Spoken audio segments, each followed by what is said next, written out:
begin. May we have a roll call, please?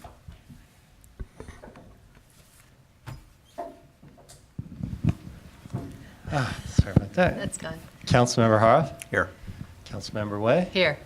Councilmember Hilmer? Here. Vice Mayor Chu? Here. Mayor Morrison? Here. If you're able to, please stand for the Pledge of Allegiance. I pledge allegiance to the flag of the United States of America and to the republic for which it stands, one nation, under God, indivisible, with liberty and justice for all. Great. Thank you very much. Do we have any public comment? Public comment that is not on the agenda tonight?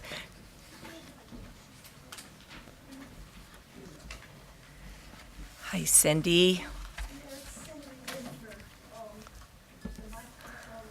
It's not.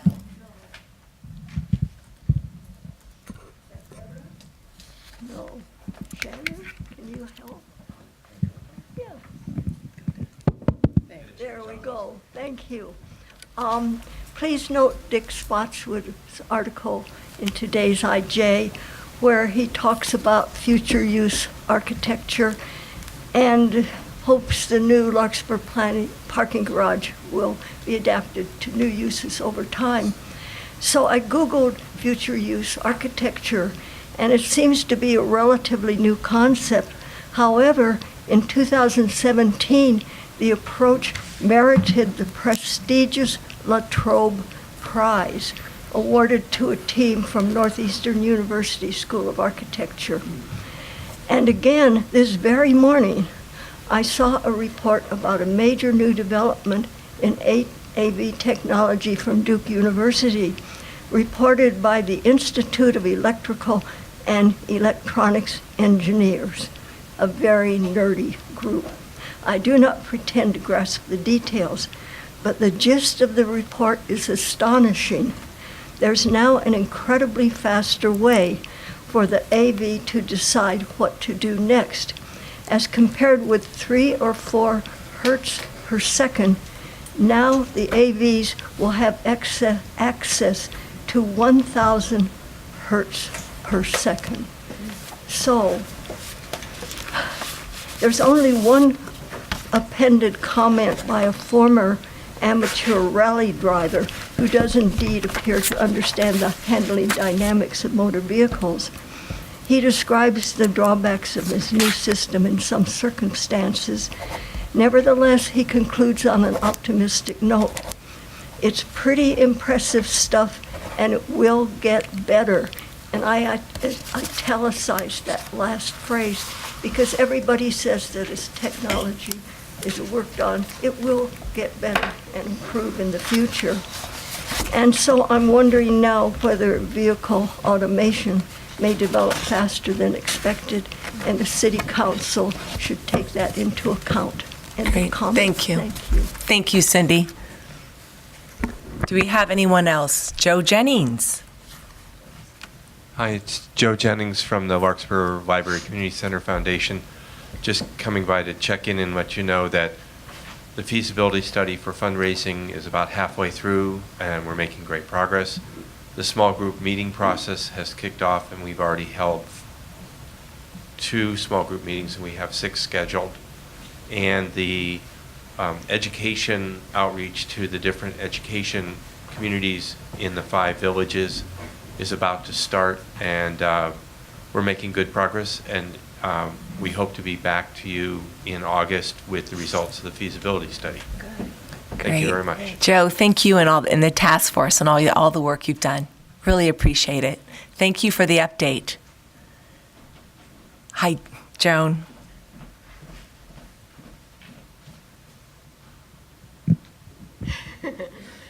Hello, my name is Joan Dubkowski, and I have lived in Marin Park, a mobile home community in Larkspur, since 2006. What if I told you that ours is a neighborhood comprised of 88 homes that is probably more diverse in terms of income level, profession, age, ethnicity than any other neighborhood you can imagine in Marin? In my mobile home neighborhood, you will find teachers, nurses, architects, landscapers, young families, immigrant families, tradesmen, and your community elders. Here is what else I found out. 32% of the households there have children under the age of 18. 53% of the households have people over the age of 65. 45% of the households exist on a fixed retirement income. 31% of the households have a combined income between $25,000 and $50,000 a year. 14% of those households have income below $10,000 a year, and 61% of the households pay more than 30% of their annual income for rent already. The languages spoken that I know of are English, Spanish, Khmer, and Vietnamese, as well as Haitian. In case you don't know about mobile home living, we own our homes, but we pay rent for the parking space on which our homes are situated. And we are now in a stalemate with the owners of Marin Park. Many of us can no longer afford to live in our own homes due to skyrocketing rental rates for the parking space. And we cannot sell our homes, our only actual assets, because of the same skyrocketing rental rates. People can't afford to move in because they can't pay those rents. One of the last successful sales last year saw the monthly rent double for the new owner. The residents are stuck, and the landlords know it. Starting 18 months ago with the new ownership and projecting into the 5-year lease that we've been offered, most of us will see a 62 to 80% increase. And their intention, from what I can tell, is to continue raising the rent between 8.3 and 9.7% every year. We can't afford to live there. We can't sell our homes. I think Marin Park is truly a part of Marin's affordable housing solution for retirees, for newcomers, and tradesmen, and we entreat you to help us to keep this our home for a long time in the future. We love it here, and we sincerely want to stay. And at this point, I want to thank Mayor Morrison for attending a big meeting. It's a big meeting for us we had last Wednesday night with the owners, where we could actually discuss our concerns. And I just want to put on the record that since that time, they have already issued us new leases that do not incorporate any of our requests. Yeah, I'm sorry to hear that. I brought it in writing. If you Great. want to put it. If you want to give that to Shannon Joan, that would be great. Thank you for the update. All right, on all your hard work. All right, anyone else from the public like to make a comment that's not on the agenda tonight? I see none. I will go ahead and close the public comment. Now to one of my favorite things that my council and I love to do, a proclamation of the Larkspur City Council recognizing Hollis Belger. Hollis, where are you? Come on up. I know. And if you can just stand right there, right on the podium, that would be great. And her fundraising work with Juggling for Jude. Hollis, I have to tell you, as a mayor, I've never received a phone call from a principal, David Sondheim, from your school telling me all about you and how we want you to be recognized. That's pretty special for him to even take the time to do that. So David, thank you so much for doing that. And you're doing a great job as a principal. We love having you part of our community. All right, Hollis, now it's all about you. Remarkably few people on this planet have dedicated themselves to fundraising like Hollis Belger. Hollis, a San Francisco native, is 14 years old and in the 9th grade at Redwood High School. Hollis is an avid dancer, plays competitive soccer, and loves public speaking. Wow, that's pretty impressive. Hollis dances 20 to 30 hours per week and also works as a dance motivator for parties. When she isn't dancing, playing soccer, or doing homework, Hollis spends time with her friends, babysits, and hangs out with her older sister and dog. Hollis founded Juggling for Jude, a soccer juggling fundraiser for St. Jude Children's Research Hospital. She began by juggling her soccer ball on her feet and asked for donations in return. Hollis' fundraiser has expanded beyond juggling and into raising awareness about childhood cancer as a cause and about the life-saving work at St. Jude. Hollis is a regular speaker at Bay Area elementary schools and middle schools, sharing her message about how all young people can find a way to turn a passion into action to make a difference in the world, and that you have. Thank you. Juggling for Jude, thanks to very generous donors, has raised more than, are you ready for this, council members? $325,000 for St. Jude. Well over 1,500 individuals donors have contributed to her efforts. And Hollis' next goal is to pass the 400,000 mark. And long-term, she hopes to raise $1 million. Hollis often promises, "I will juggle until no child has cancer. Every juggle, every dollar, I'm in it." Oh, you are amazing. Thank you so much for all the contribution you've done for this community and for St. Jude. Thank you so much. Can we ask you, how did this all happen? Did you meet somebody to put the effort into St. Jude with cancer? I mean, it really started, my family has been a huge supporter of St. Jude ever since they were my age, especially my mom. And I learned about cancer when I was very young, and I didn't quite understand it when I was around 8 or 9. But I joined a competitive soccer team and started juggling my soccer ball, found out I was really good at it, and my mom and I were kind of like, we should do something with this. And she knew about St. Jude, and we kind of just put Jude and juggling together, and we didn't think it was going to get this big, but with a lot of hard work and a lot of generous donors, it turned into something really big. Oh, that's so wonderful. Thank you. David, do you want to say anything? Or? If I may. Absolutely. First of all, I want to, just on behalf of Redwood High School, you may not realize how hard it is to juggle a soccer ball. I can't do it. And so Hollis actually came in, was this yesterday? Came in and 2 days ago. And we taped a little video of us juggling. And I thought, okay, I can handle a few. I couldn't get more than 2. I'd do 2 juggles and down would go the ball. Hollis has juggled 3,215 In a row? juggles in a row without the ball hitting the ground. There's a So- video of it too, in case you God, I'll donate to that. Separate from her wonderful heart, she has talent, I just can't Many even talents. Yeah. imagine. And I'd like to quickly read from Prudential that helped sponsor this award, their comments to Please Hollis. do. It's a great pleasure to be here today to honor a very special young woman. Prudential Financial, in partnership with the National Association of Secondary School Principals, sponsors the Prudential Spirit of Community Awards. This national program honors middle-level and high school students for outstanding volunteer service. Thousands of young people across the country were considered for the 2019 Spirit of Community Awards. From all of these, a select few in each state and the District of Columbia have been selected for special recognition. Here in California, I'm delighted to report that one of our distinguished finalists in this year's program is Hollis Belger. Hollis founded Juggling for Jude to raise funds for St. Jude's Research Hospital, and in the past 5 years has donated more than $325,000. Been named a U.S. Soccer She Believes hero and inspired countless people to help sick children. To honor your accomplishments, I would like to present to you an engraved Prudential Spirit of Community bronze medallion. You get to open it, Wow. Put it on. and you can put it on as well. You want to help me? Don't worry, you won't break it. Oh, that's beautiful. Nice. Oh, yes, it is. So we'll do this in 3 years when you graduate. Congratulations, Hollis. You not only an outstanding work, but you are an inspiration to all of us. Oh, that's great. Thank you. Yes, absolutely. And there's more gifts coming from the council. Yes. And I have to tell you, Hollis gets her talents because her mom and dad are very athletic.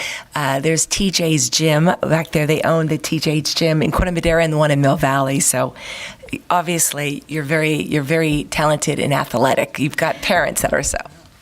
Actually, having played basketball with TJ, she's way better. Oh, is she better than Saying, had to take the opportunity if I could. David, thank you. Good to see Likewise, you. yes. Yes. Thank you so much. Oh, you're welcome.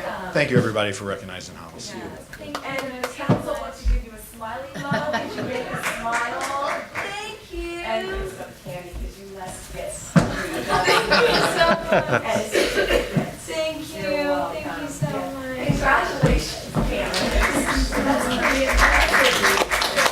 You're great. Beautiful daughter. Okay, Hollis, keep it going. We want to send $1 million. Yes, so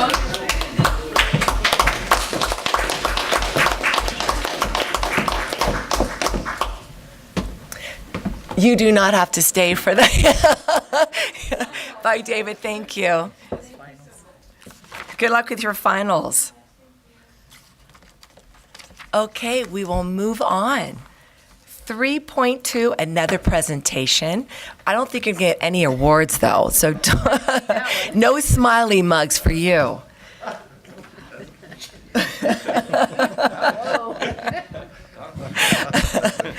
Okay, proposed sewer services charge. You're going to give us the 5-year plan from the Ross Valley Sanitary District, and we have Steve Moore. Thanks for being here, Steve. Thank you very much. Honorable Mayor Morrison and Vice Mayor Chu, and honorable council members and city staff and interested citizens. Steve, you need to stop for a second. I Yes. forgot to say something. Council members, I'm going to have Steve give the presentation.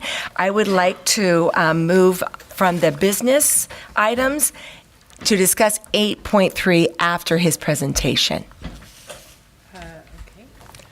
Oh, great. Okay. Thank you very much. Thanks, Mayor.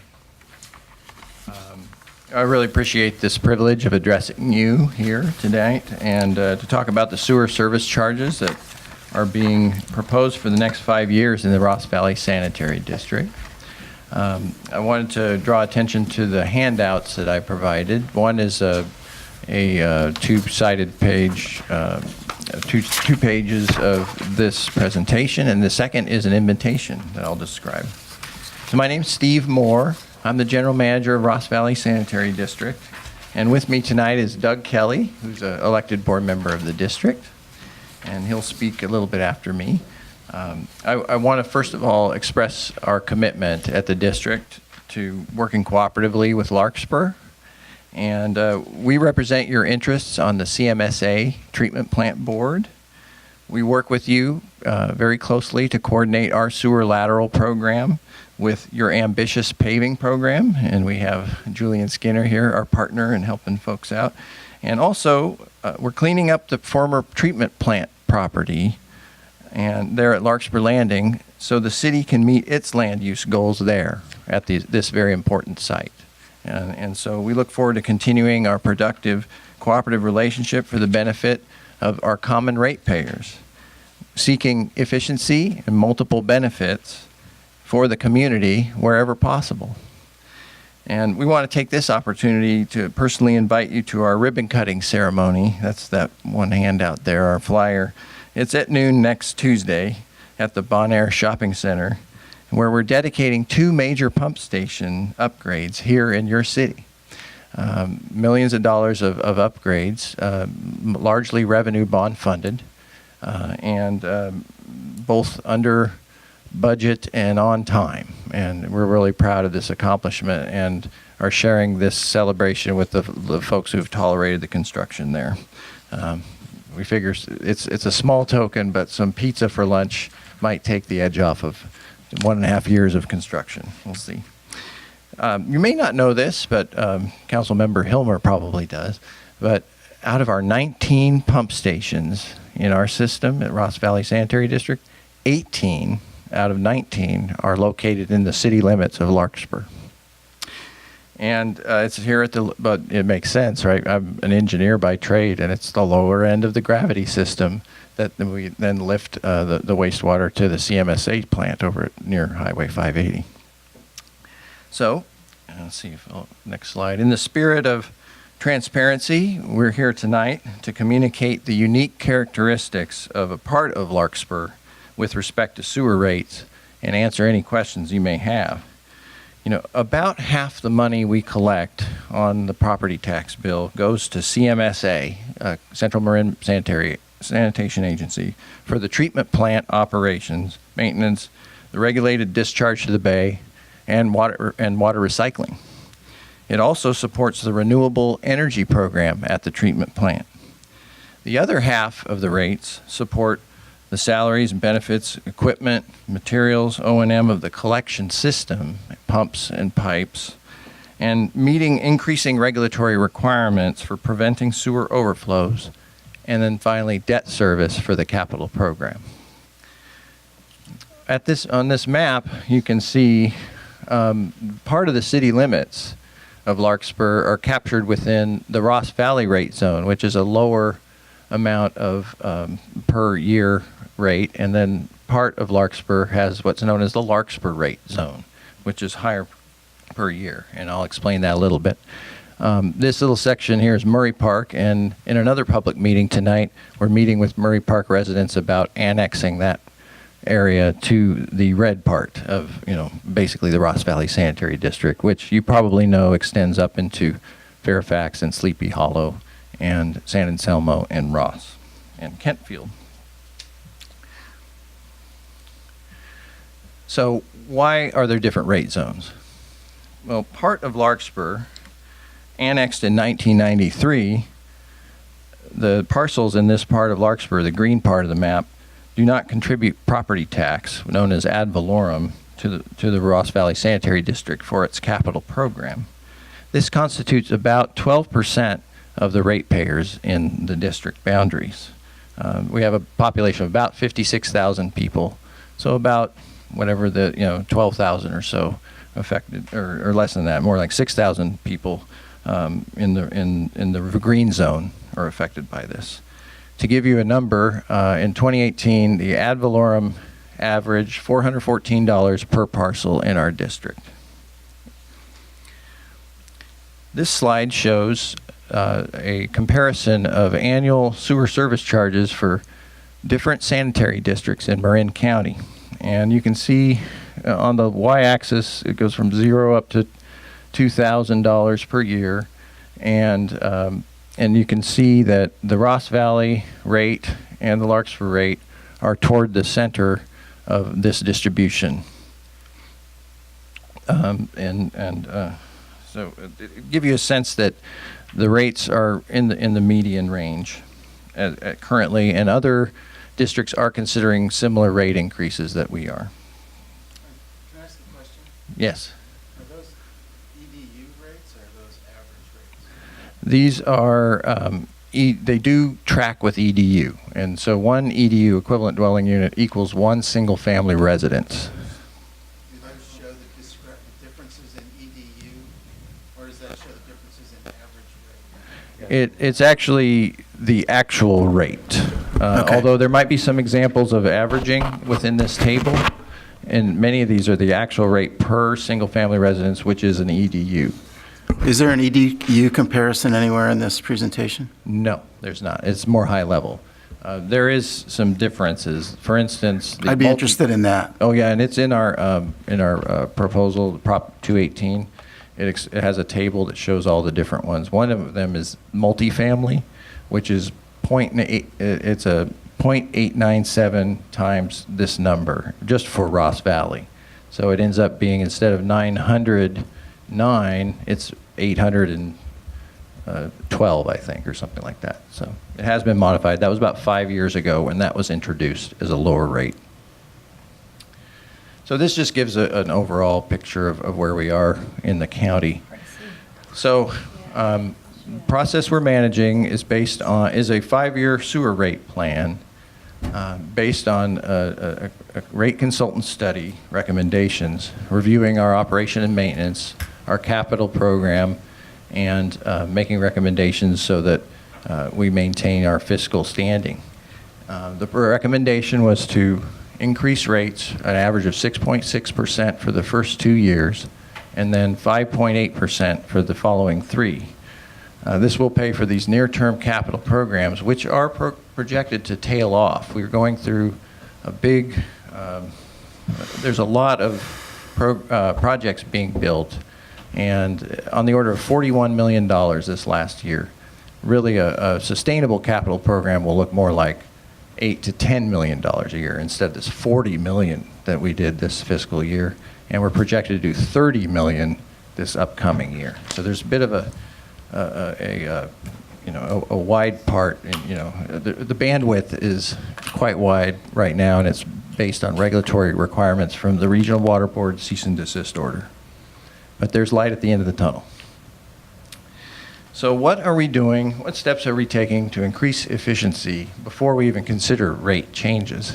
And I'll just point out from a high level, and I'm happy to answer any questions, On managing regulatory requirements based on asset management, we are bringing in major projects on schedule and budget, and we're learning how to repair pipes and manholes instead of replacing them.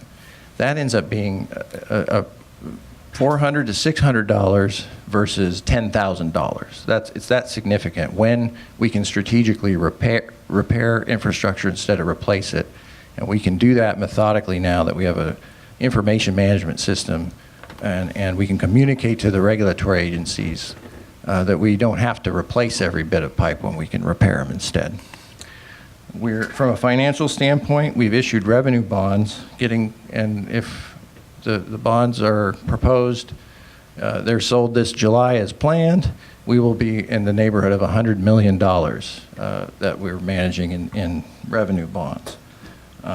We do this to keep rates as low as possible, and we have a strategy to pay them down strategically based on how we deal with Larkspur Landing and other district assets. So this debt doesn't put us in a dangerous place, even though it sounds like a lot of money, because our debt service ratio is still sound and our credit rating is still sound and improving, actually. From a staffing standpoint, we're investing in what's known as competency-based training, and it's a strategy to harness the institutional knowledge of the older workers in our workforce so that when they retire and all that knowledge doesn't just walk out the door, but that we make sure that the next generations coming up benefit from that and get trained and become efficient in knowing more than just one set of skills. And that relates to a different aspect of asset management, which is there's pipes and pumps, but there's also people. So we're really recognizing that important asset in our organization. And finally, we're sharing many programs, skills, equipment, resources with neighboring agencies. And a recent story came out of CMSA. Just this month, Marin Clean Energy has begun purchasing power from our wastewater as a resource, and that will benefit ratepayers in the long run in terms of a possible revenue source of energy produced from the wastewater we collect and pump over to CMSA. So with that's my high-level overview of our proposed rates and where they come from and why they're different in part of Larkspur. And I'm happy to answer any questions you have, but our board member Doug Kelly would like to address you too. So want to do questions first, or? Council members, do you have any questions for Steve? Where might I see an EDU comparison that would be analogous to the chart you showed earlier, taking all the agencies? Good. EDU is equivalent dwelling unit. Dwelling unit. These tend to be, we have in the rate notice a breakdown of how the different EDUs work with commercial and different kinds of residential. So I can provide that to you right away. And then a study of all the EDUs of the different Marin County agencies. I'll follow up and find out where I can get that in. You just send it to the city manager. Yeah, my pleasure. Okay, thank you. Any other questions? Larry? With your proposed rate increase, how would you split that out? What components are going into that 6.6% or whatever it is? Yes, that was derived by looking at our overall budgetary expenditures. So as I mentioned, half go to treatment, and then of the funds that the sanitary district manages, it's about 2/3 salaries and benefits, and then there's debt service, and then equipment and materials. And so it's proportional, so that the rate increases will address those cost categories proportionally. And when there's a little extra capital that isn't captured by either revenue bonds or the ad valorem, we do make up the difference to make sure we keep projects on track in the capital program with that as well. On a percentage basis, what would you estimate your increase in normal cost are based on changes in, your post-employment benefits and things like that? Yeah, that's right. There's the cost of living increases, that we track every April. We get the index. This year is a little higher than normal, about 4%, 4.0%. But there's also the construction index, as you mentioned, which is tracking higher than cost of living increases. So, there's a plus and minus. I think one of the benefits of doing so much capital work in the present is that we project it will only get more expensive. And so, fortunately, our capital program is expected to go back down in the next 2 years to more of a sustainable level. But yeah, these are rough breakdowns that I'm providing. And we actually, in our monthly financial reports that are available on our website under the agenda section, at the back you get a monthly and within the annual context, expenditures and breakdowns of costs. And I expect that to be proportional going forward, as you see in these monthly reports. Any other questions? Oh, Larry? Please do. Well, thanks very much for the presentation. I appreciate it a lot. I think the proposal here has caused a certain amount of consternation within our community because of the magnitude, not only in the initial year but also in upcoming years. And I think part of that consternation may have been exacerbated by some confusion in some of the public relations materials that the district circulated previously in terms of disparate impacts within the city of Larkspur. And that was confusing to me, and that was kind of one of the reasons that I have communicated to the district in the way that I have, because it looked like it might apply to my community, which is north of the creek in Greenbrae, and apparently it isn't. And I think that's something you're here to try to explain. But yes, nonetheless, there are significant increases, particularly for the part of Larkspur that is south of the creek. And I think that kind of the numbers that I crunched when I sent in my letter back on an early part of May still would apply to that part of the community, even though it might not necessarily apply to my community in Greenbrae. And again, just when I kind of ran the numbers, and I just wanted to make sure I've got a reality check here on whether these numbers are a fair characterization of what it is that you're proposing for that part of our community. So when I kind of went through it, the proposed increases that we had for the impacted part of Larkspur, not the part in Greenbrae that's kind of with everybody else in the Ross Valley. So in the initial year, the proposed increase would be for that part of the community a little over 15%. So, excuse me? No, it's 15. It's a little over. I think it's a little over 15%. So that's just in the first year. That's correct. So yeah. No, that's fine. And again, these are questions, and I'm just trying to get a reality check on it. We could have a conversation about this later. But at least for much of the population of Larkspur, not all of it, but much of the population of Larkspur, the rate in the first year is going to go up 15%, a little over 15%. And that's going to create a baseline for the subsequent year increases of 5 to 6%.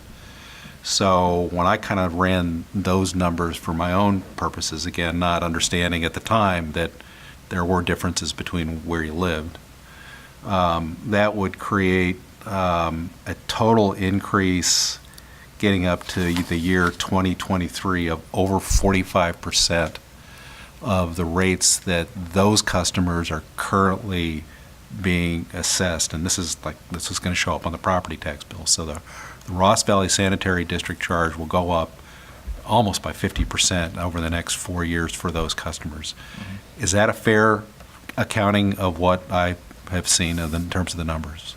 Yes, I think that's a fair accounting without being real exact about it. That's the neighborhood.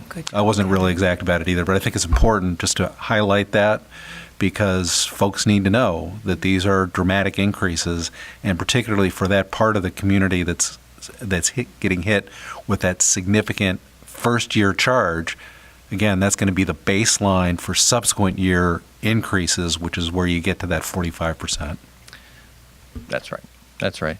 I think we'll offer a little context. This is a recommendation from our rate consultant who is helping us comply with Prop 218. And one of the important principles of Prop 218 is equity. And so what's been identified here, and I think our predecessors, when weighing these issues in the past, have grappled with it because of the different rate zones. And there have been adjustments. And in my presentation to the board in March, which is on the website, I went over some of the history of rates in our district, and there were periods of flat, no rate increases, and then there were jumps. And there was one instance where Larkspur's rates went up double in 1 year.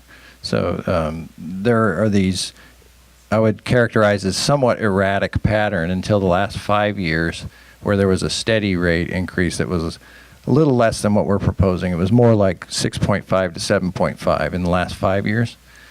But what our rate consultant identified was this ongoing deficit where even though it seems like they're paying more because of the ad valorem, the property tax assessed throughout the red zone, actually Larkspur ratepayers are paying $200 less a year going back the last 5 years. So there's an equity issue where the folks in the green zone have been paying less than the rest of the folks in our district. And so that was the recommendation.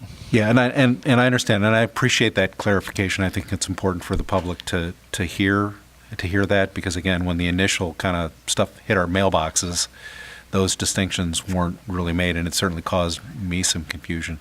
Also, in terms of the I guess it's the Prop 18 process by which these increases would be approved. And again, we've just gone through this exercise with the Water District, and now we're going through the same exercise with you folks. Mm-hmm. And again, just so the public understands the way in which the process works in terms of approval of these increases, the approvals that are being recommended to your board will be effectively, unless there's a decision made by the board to do something different, they'll be effectively automatically approved unless there is more than 50% of your customers who have filed formal protests, which is an item that we have here on our agenda tonight for the city of Larkspur. I've submitted a protest. I'm sure other people have as well. But I just want to make sure that you can confirm that's exactly what the process is that we're going through with the Sanitary District, as we did with the Water District. Because I think, whether it's a lawful process, I'm not questioning whether it's a lawful process. It's a process you have to have. And it is a process for, property taxes, and those are different issues with you folks than they were with the Water District, certainly. Mm-hmm. But people need to understand that these will effectively be implemented automatically unless more than 50% of your customers go through the formal process of writing a letter to the district, identifying who they are, putting their address down, putting their customer number or some other additional identification information. It's a fairly complicated process to go through. But if people don't do that, then it's just going to happen, correct? That's correct. I think it's not, we don't want to make it complicated for citizens. If we receive a letter from somebody, we'll accept that as a protest letter. And we acknowledge everything that you just stated. That is the Prop 218 process. But we really embrace and welcome the transparency, and we invite folks to look at the sewer rate study and the assumptions that we have in terms of our projected costs. We really want to show our work in all of this, and that's part of the spirit of being here.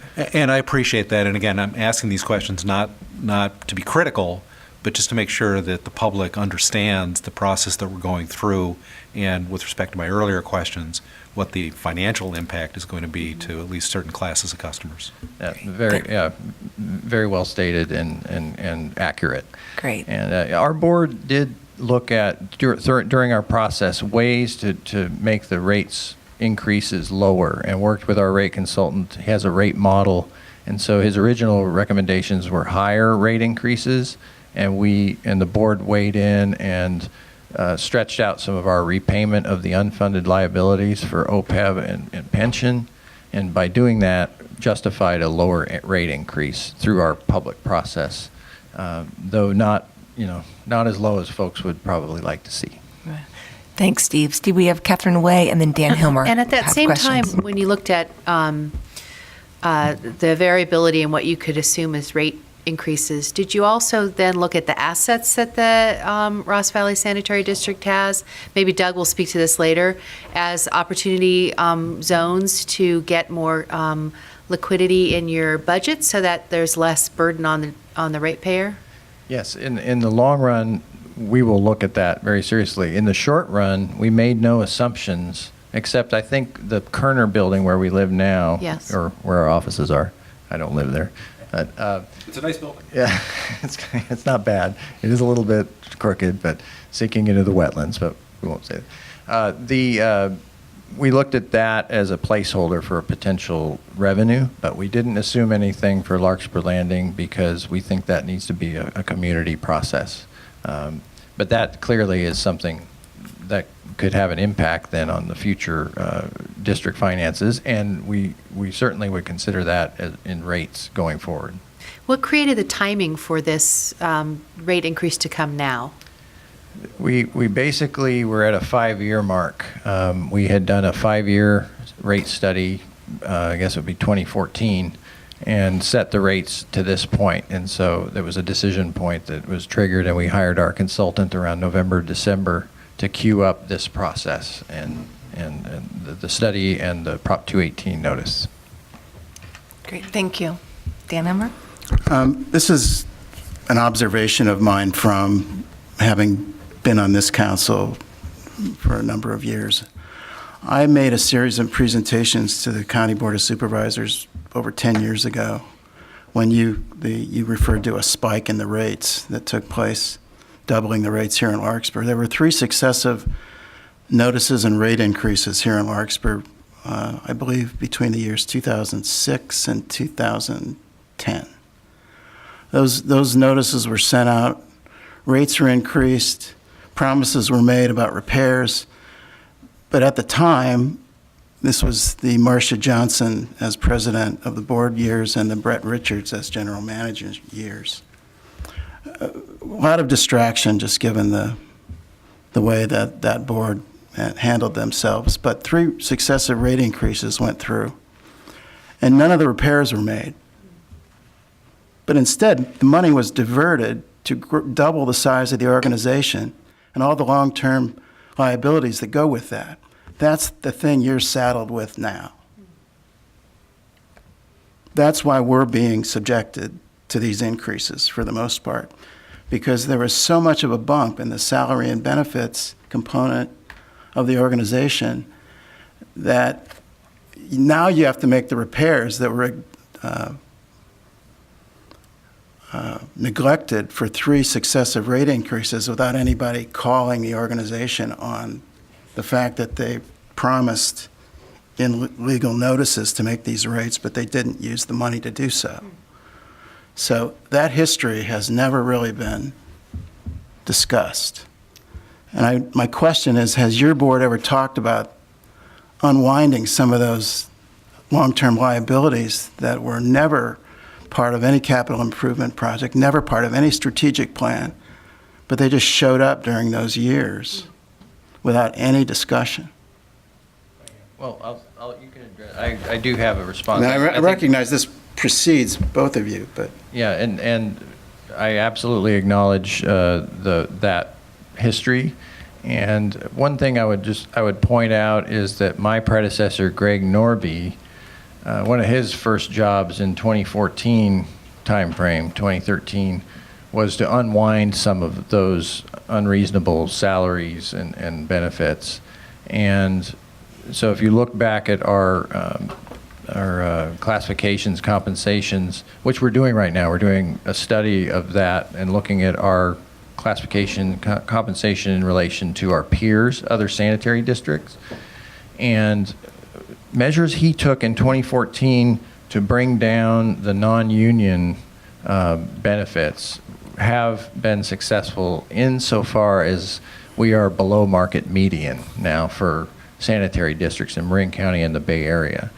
And so there was an active effort that it's imperfect, but in a step in the right direction in terms of managing some of those costs that you mentioned.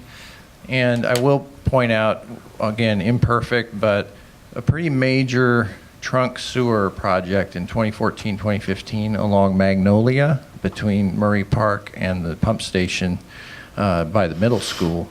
A very important asset management project in Larkspur that was sorely needed, as well as the William Holcomb neighborhood in around that time. So you're right, there were unfinished promises, but then they started to get fulfilled under Greg Norby's leadership. But this was after the organization was doubled in its size, and the costs to the personnel costs, really without anything having been, there was really no organized process about doing that. And the money for that growth was diverted from a capital improvement program, and now we're paying for that capital improvement program after all of these personnel costs have been added in to these budgets. So that's why my EDU, for example, has gone from 600 in 2008, and I'm looking at probably 1,400 for one toilet in the next couple of years. And that's why I wanted to see how that tracks related to other districts. Because I don't know why my, one single EDU rate doubles like that. Very reasonable questions, and we'll continue to interact and provide information to get to the bottom of some of those questions. As I say, I recognize this precedes both of you. Yeah, good. Thank you very much for your comments. Any other questions for Steve? Right now, but something's Okay. buzzing out there. It's a car. Car alarm. Oh, it's a Alarm. car alarm. Yeah. Okay, thank you, Steve. Yeah, great. Doug? Thank you. All right. Thanks very much. I just want to add a couple of thoughts. And Dan, I don't know how many. Would you say your name? I'm sorry, Doug Kelly from the Board of Directors of the Ross Valley Sanitary District. And thank you for your time, Mayor and council members. I just want to add a couple of quick notes. I don't know exactly how much Brett Richards expanded. I hope it wasn't, doubling, but I know he did. But I'll get those. Directing him to do so. Okay, yeah, and we'll get those numbers. But I did want to address one thing. It was very important to the Board of Directors that we openly and clearly and transparently addressed our pension and OPEB liabilities. I want to touch on the OPEB. Our OPEB liabilities are actually not really that bad. We pay, I think, 40% of just the employee, not family, health insurance after they retire. Until 65. So it's really not horrible, and it's a fair and dignified way for people to get some health insurance after they leave. But what we did is we used our new software, GovInvest, which you might want to look at, which gave us much better actuary numbers in real time. And we have, with this rate increase, a plan to fully fund our unfunded OPEB liabilities in 6 years and to fully fund our unfunded pension liabilities in 12 years. And we think that that's a really important step for our organization to do, and not enough organizations are really addressing this out and out, and we're doing that. I wanted to point out that we had last month a request for $8.8 million to mitigate Larkspur Landing, which just breaks my heart because it was just, the whole thing was silly. If you don't know, there was paint on the building, which was used to as landfill, and now we've got to rip it all up and take it out, and it's just such a waste, but we have to do that in order to allow that property to move forward.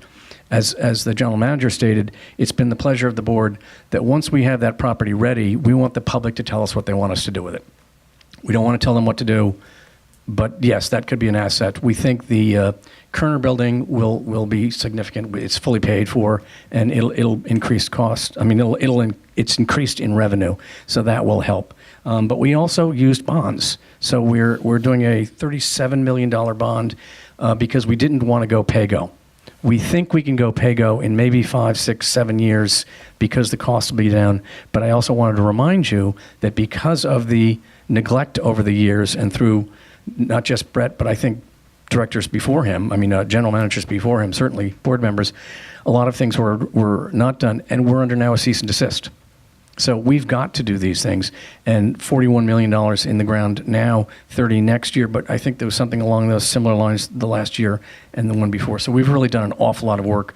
The results are changing because we're sending less flow to Central Marin Sanitary, which is our goal, to get our I&I inflow and infiltration down in order to better serve the community and be more green. So I just want to point those out. The pension one was something that's important to us. We wanted to address it.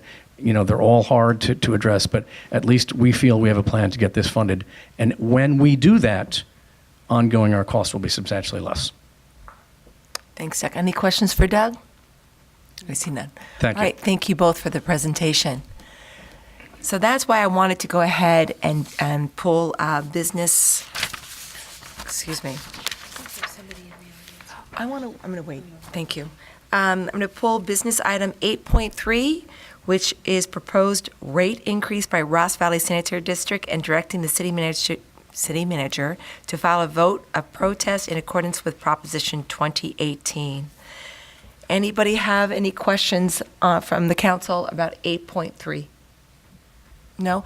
And now I'm going to open it to the public. Is that Dan, you want to intervene? You might want me to just put on the record the purpose of the agenda item 8.3. The purpose of the, agenda item itself that's been pulled forward. yes? So I just thought we want to be clear for the record that the purpose of this agenda item, it's the city's practice that when there are 218 votes, that the council decides if the city will cast votes in the negative on a 218 vote from one of the utility providers. So the purpose of the agenda item is for the council to direct staff if you want us to cast that vote or not. Okay, thanks, Dan, for clarifying that. And now I'm going to open it to the public because I feel like there's somebody out there who wants to say something. I'm sensing that strongly. Do you want to come up and make a comment? Yes? Hi, my name's Kate O'Loughlin. I just moved to Larkspur a couple months ago. I'm happy to be here. I love it here. I bought a house, and I worked really super hard to be able to do that. And I'm becoming familiar with everything, and I'm actually reading my mail, which I'm sure most people are not. And I was quite astounded to get this piece of mail, and I know that none of my neighbors that I've talked to have any idea what it is. And, the FTC regulates false advertising and whatnot, and I just think like there's very strong claims in here that are not accurate and they're not informative. And, it says clearly under this proposal, the sewer service charge will increase 6.6% on July 1st. Well, we actually already discussed it's going to increase 12%. And so my question is this. I do wonder, and I'm not familiar with Prop 218, and so I'm learning about it now, and I will certainly do my research, and so feel free to educate me and tell me that I'm very incorrect. But it does feel like an unlawful process to me. Typically there's notice, right? So you inform people about what they're going to vote on. When a property tax is being proposed, there's a very rigorous procedure, and it requires opting in rather than a default of passing with 50% of protest, which is quite high when there's only been one piece of mail. And so I do think it's unlawful, and I do think it is increasing almost 50% over the next 5 years. And as a single woman who just bought a house, that matters. And I am bothered by it, and I'm disheartened to meet my neighbors and to be finally arriving in a town, and nobody has any idea what this is, and it feels very disingenuous to me, and so I just wanted to share that, and I'm also curious what our city council will do to protect Larkspur and Larkspur constituents who aren't getting this information and aren't reading this material, and how you will protect us from these, strong language, but I feel like unconstitutional property tax increases, essentially. Great, thank you, it's a very good point. Thank you. Great. Oh, okay. So no response? No, I'd actually like to respond. Great. briefly. Thank you. Please do. That's okay. Thank you. Thank you. You're not the only one with that perspective. Just a couple of points. One on the legality of all of this Sure. stuff. I haven't questioned the technical legality of the process that has been used either by the sanitary district or by the water district or the 218 process at all. I don't that raises lots of issues that I just don't know that we're in a position to really address. But constitutional or unconstitutional, lawful or not, it's troubling. Yeah. It's very troubling, and I think there's a good example of how troubling it can be was with the Water District's process, where they had about a week or so ago on this, and there were some statistics that were offered to the public about the percentage of customers who actually engage in this protest process that the proposition envisions. 2% of customers for the Water District actually filed protests. And that's, 48% lower than they need in order to have it be meaningful. So I want to thank you for the concerns that you've expressed, that you're not alone in having those concerns. And I think we have an agenda item that at least allows the city of Larkspur to be responsive to the administrative mechanism that is before us tonight. Great, thank you. I really And I do appreciate want to that. say that my neighbors have read it, and it has been a discussion, and letters have been written by my neighbors. So I don't. That's good. So people are reading their mail. Yeah. So don't be but too again, distressed. I do feel like it's 50% of people have to protest it. Right. So and there's 26,000 parcels? And so. There's 15,000 need to, and then how many people in Larkspur, because the rate increase significantly impacts constituents in Larkspur only. So what's the population in Larkspur? 13,000, 13.5. Okay, so every single person who will be impacted by, if every single person that were impacted by this rate increase were to vote, it still wouldn't be enough to protest the rate increases. That seems absolutely unfair to me. And I ask, it sounds like you guys can vote tonight, and I don't know what that means. And I don't know if that means that then it can't move forward or what, but I would ask that you vote that this not move forward and that there's more education and procedure and process involved. We appreciate that. Thank And we're you. very lucky to have you because your voice is, I can tell you're going We'll to see. spread that word. It's probably too late, but. No, it's never too late. To clarify what we can vote on tonight, because we really are limited by the legislature of 218. We're very limited in what we can do, because it kind of steps beyond the local control, which we all would like to have more of. What we can vote on tonight is the city of Larkspur is a consumer and is a customer of the Water District. That's really what the city's power is at this point. But we can continue to have and express our many of the concerns that you had about the transparency of the process and the ability for the consumer here to get adequate and correct information. Yeah. As Councilmember Haroff pointed out, some of this information of the rate increase and now what it's based on is not accurately, in my opinion, shown in that brochure that you're holding up there, and that I'm looking at online right here too. So, but the 218 process has been utilized now in this county a couple of times recently, and it's been very flummoxing to a lot of our residents because we really, the five of us, are only limited in what we can provide to do that. But we can also write our personal letters ourselves too. to propose it, Absolutely. right? But again, it's not enough. We would need to add a few more thousand people to the population. We have Dan Homer would like to say something, and I know our city manager wants to make a comment. If you're sensing frustration in some of our voices, it's because your observations ring very clear and loud here. In 2009, when some of the rate increases I alluded to earlier were taking place that were not in the public interest, there was an effort in Larkspur to send postcards to everybody. The private funds were used to send postcards to all the property owners, and we still were only to manage a 30% protest vote. So that's how impossible it is. So it's terrible. It's terribly. It was designed during the days when these agencies were pretty much contracting agencies, where capital improvement programs meant a small organization was contracting big projects out using contractors and big development projects and leveraging it in that fashion, as opposed to hiring employees in creating big organizations that were too large to merge, and all the liabilities that go with that. So there's been a shift in the last decade. And when was 218 introduced? I don't know that. 1996. Okay. Well, thanks for listening. We have another comment. Dan Schwartz?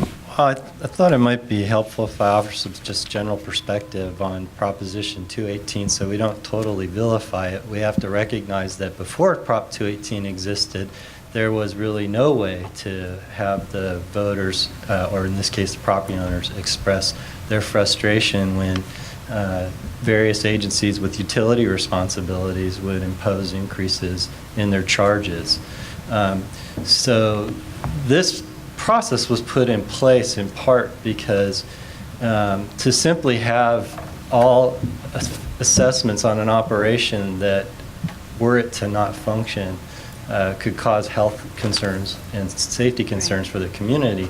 To have those types of assessments go strictly to a popular vote is also not a proper dynamic if you're going to run a district. So I want to acknowledge that on behalf of the district. They're following a procedure that's been in place since 1996 and is much more intended to create a democratic interaction than there was, I think, prior to 1996. I just wish it wasn't 50%. Well, I think that another thing I heard Councilmember Way say that I want to correct is there's actually 218 processes occurring in Marin County every year, all over the county. It's just that two very high-profile ones are occurring at the same time that affect the Ross Valley communities a lot and the Water District more broadly. And they're very large increases, and that's why they feel so stark. But there are lots of modest increases that occur by 218 process regularly. And I think you heard particularly Mr. Moore tonight articulate very well that he's stuck correcting a problem that he inherited, and I think it was very gracious of Councilmember Hilmer, who's long been an advocate for Larkspur residents with respect to their sewer charges, that the gentleman here speaking tonight didn't put the district in the problem that it has. Now, I'm not defending their rate increase, and I'm not in any way prepared to comment on how it's been rolled out to the community, and I hear that you have some frustrations and concerns there, but I just want to make sure when we use rhetoric that terms like whether or not it's constitutional or whether or not it's democratic, those aren't really, in my mind, the correct ones. I think the correct thing to say is it's a very frustrating process that doesn't feel right because the protest provisions are a difficult threshold. Now, I also don't want to editorialize tonight, and I don't want to put the district in a bind, but I just encourage residents to go educate themselves about how to be engaged with the district going forward, that the monies that they're collecting via these fees are spent appropriately. There's actually quite a bit in the era of Prop 218 there's focused as much on ensuring the equitable expenditure of revenue collected as there are about the fee impositions. And I think what often happens is we throw up our hands about the new fee and we go about our business and we sort of stop watching how the monies are being spent. All the time. And just as a final editorial note, and I'm not saying this to curry any favor with the district, but it should be noted, I was here for the campaign that got 30% as the manager, and the feel of this district being here today and the general manager and a board member being here to present it to you and take their lumps from you is very, very different than it was the last time. And they should at least be acknowledged, I think, for that fact. Thank you, Dan. Thank you for that clarification. I acknowledge that as well. Yeah, and I want to share that acknowledgement. Those are all good and valid points, and I want to make sure that my comments about legality or constitutionality or anything like that are not misconstrued tonight. I'm not calling into question any of those things for purposes of what is being proposed to us. And I also do want to thank the representatives from the district who have come here tonight and taken their lumps, with a long history that many of us who haven't been around even as long as Councilmember Hilmer has been around, do remember well and appreciate the challenges that you have faced. And it is unfortunate that we have two very high-profile matters basically whacking us all, within a matter of weeks. That said, it's a very unsatisfying outcome here from the perspective as an elected official, as well as a member of the public. And I think it's important for all of us to take a hard look at whether there are better ways to go about these things that can allow for a greater level of public participation, a greater level of opportunities for the public to endorse or to express opposition to these matters as they come up. I think there actually are ways to do that through referenda or possibly other means. But we are where we are, and we'll take the action that we're able to take tonight as a city. I've taken the action that I've been able to take as an individual citizen, and I encourage everyone to read their mail and vote. So thank you. You may have a seat. And we have Larry Chu. Do you want to make a comment, Larry? Well, I mean, to follow up on Kevin and Dan's comments, Dan Swartz, I'm not an attorney, so I really can't speak to the same way that Kevin can, but as a resident and somebody who has to make this decision for the city, Prop 18 from the very beginning is fundamentally flawed from the sense of participation, only because it requires 100% in order to get 50%. If you look at a basic local election, 30% of the people show up, and it's based on a majority vote, so really 15% plus, one vote carries the day. So when you're looking at something where, you get 2%, well, in the grand scheme of things, that's really a much higher number than you'd expect, because this is really a mail-in vote, and we already know that mail-in votes even have a lower participation. So, when you talk about getting a process that gets the public more engaged, short of a presidential election, that's probably the highest participation you're going to get, and then at the same time, people are really not paying attention to the more technical aspects of something like this. You look at a flyer and you just say, well, I can't figure this out. So, if there's any clarity that can be provided to the public, it's basic. What's the bottom line? Well, the bottom line is in 5 years, I'm going to be paying 45% more. This is what I'm paying for, and here's the plan that will ensure that you get exactly what it is that you're voting for. Much like our streets, you can tell in 5 years my street is going to be paved. In 3 years it's going to be Kevin's. Actually, Kevin just got his this year. Don't tell him. But those are the things that the public can grasp. Okay. But yeah, again, thank you for coming in. It's not to beat up on you. I think it's more of a statement of process that's been around for over 20 years that nobody really likes. Catherine? And just one last comment, and I really appreciate you coming tonight, and welcome to Larkspur.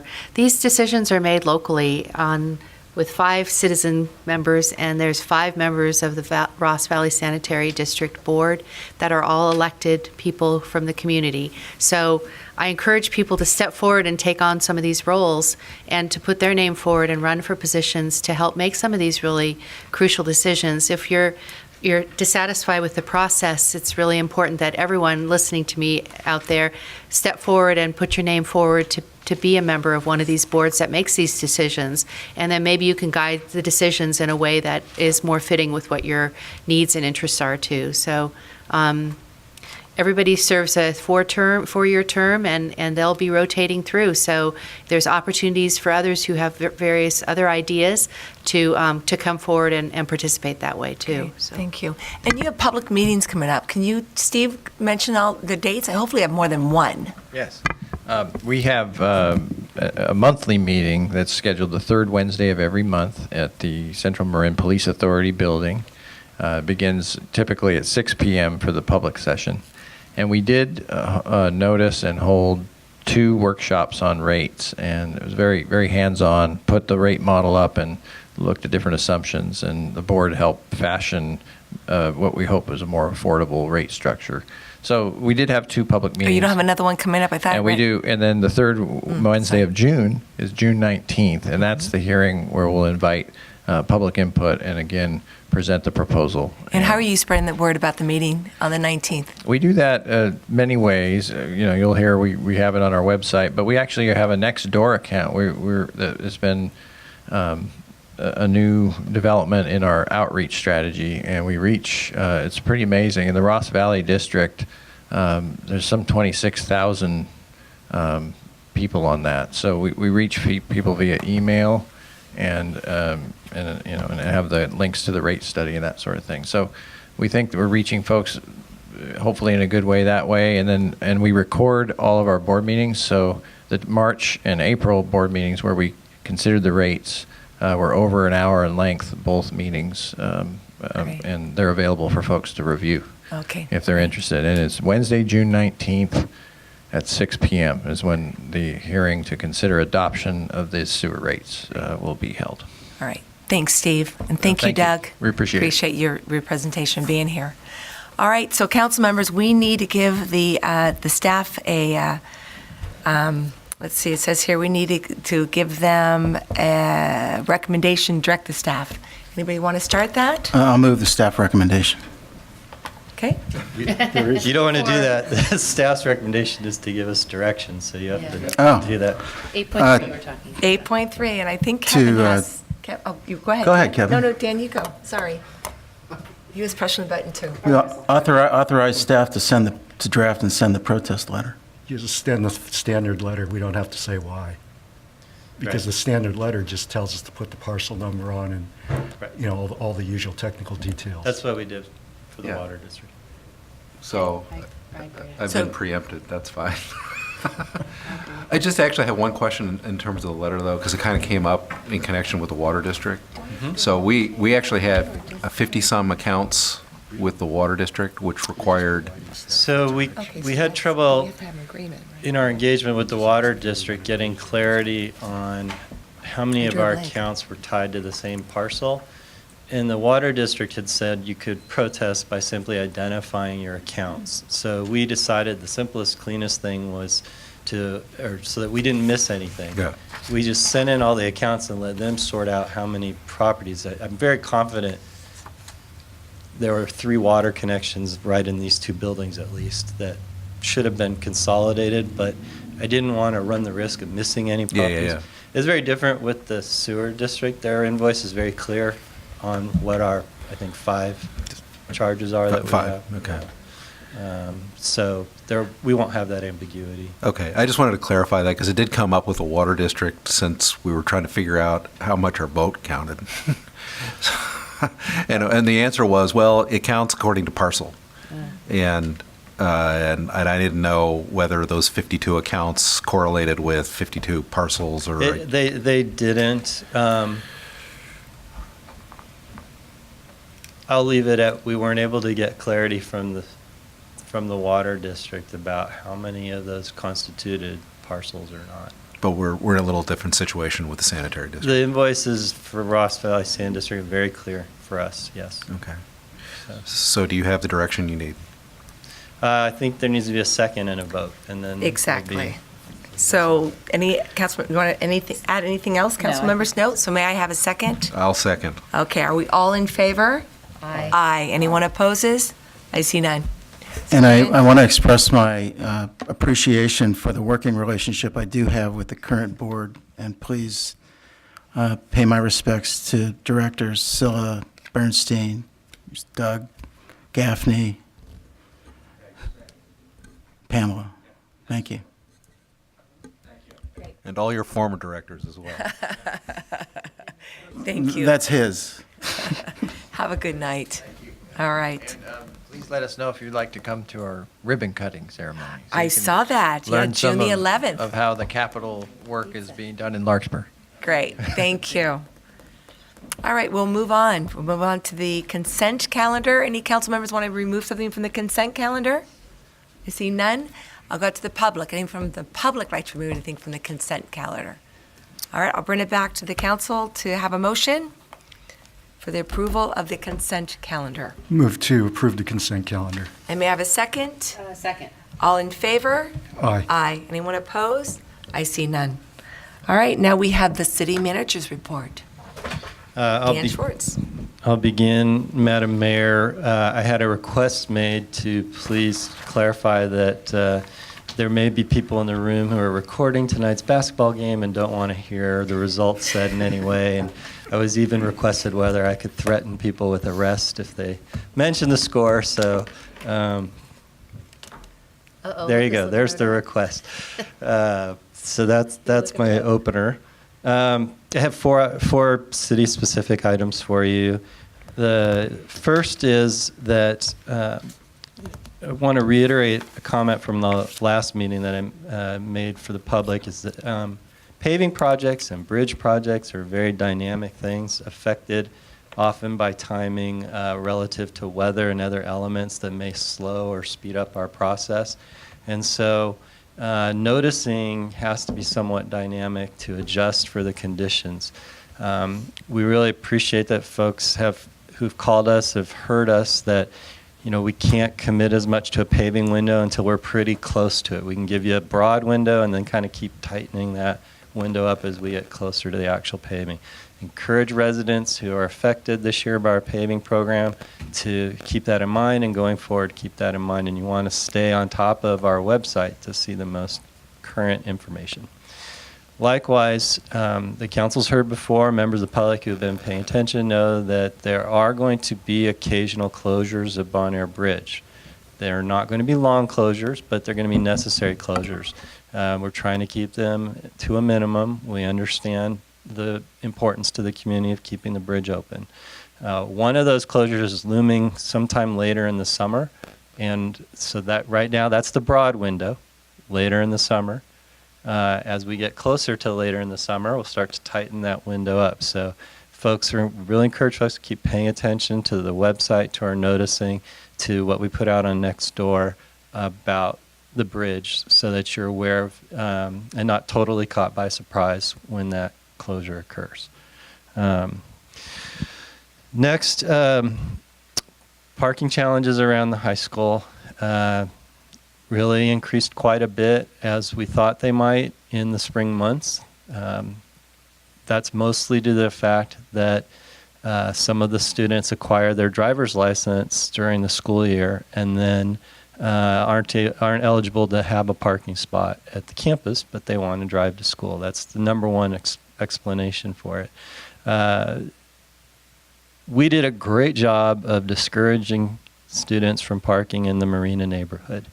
And so some did, but for the most part, they heard loud and clear, and they shied away from that. So they had to go find other spots to park. In Larkspur, William Avenue was a very popular place to park, as were some other places in the Heather Gardens area. They also were parking quite a bit in Corte Madera on the other side of the Santa Marca Trail. And it's actually, if you go over there, that's the streets right near the high school are pretty narrow, and they're parking on both sides of the street and really creating some concerns. So we've been talking to the school district. We've gotten their perspective. We understand what they're trying to do to reduce the problem, but we also recognize that at the end of the day, they're hitting the limits of what they either can or are willing to do. And so I've been talking and meeting with my counterpart in Corte Madera, Todd Cusimano, and we will be talking about a joint program to tackle this again. And to that end, we haven't set a date yet, but we're going to have probably 2 workshops. The first will be sometime before the end of this month to hear people out and just talk about the problem. And then we will have a workshop later in the summer to present how we're going to try to address the problem going forward. It, in all likelihood, will involve some sort of parking restriction program. So we'll be revisiting some of that discussion from before. And we're going to look again at some of the models around the county to see what will work. But I just want to make sure you're aware we're talking about it. We did post a flyer to actually just let folks know, because we were getting a lot of calls. When are you going to deal with this? And so we wanted folks to know we're working on a meeting. We're hoping to have a date out, set a date for the meeting, and publicize that in the next week. And so, Sure, we include Safe Routes to School Committee, Wendy Collins and Gwen. we can do Sure. that. Yeah. We can certainly do that. I think, to editorialize for a moment, I think our biggest challenge as a community, and a challenge of the district, is to get more investment by the families and the parents that this problem exists, and it's a real problem. And unfortunately, I think we're headed down a path where we're going to have to create a financial disincentive to parking in our neighborhoods. But on that note, I remember when we did this last year, we got a lot of feedback that holding these meetings in the summer months, when the school community is not engaged, didn't allow them to give the complete input. So I just encourage us to not put all of these meetings about parking in the summer when the school community isn't really around as much, so that we make sure that they're able to express their opinion and also hear the opinions. Does that make sense? Logistically, that's almost impossible for us if we're going to put something in place before the school year. That's Yeah. the challenge that we're facing. I feel pretty comfortable and confident that the affected neighborhoods will come out and voice their opinion. And at the end of the day, I think, at least for Todd and me as the managers, that's the constituency, and that's who we have to hear from.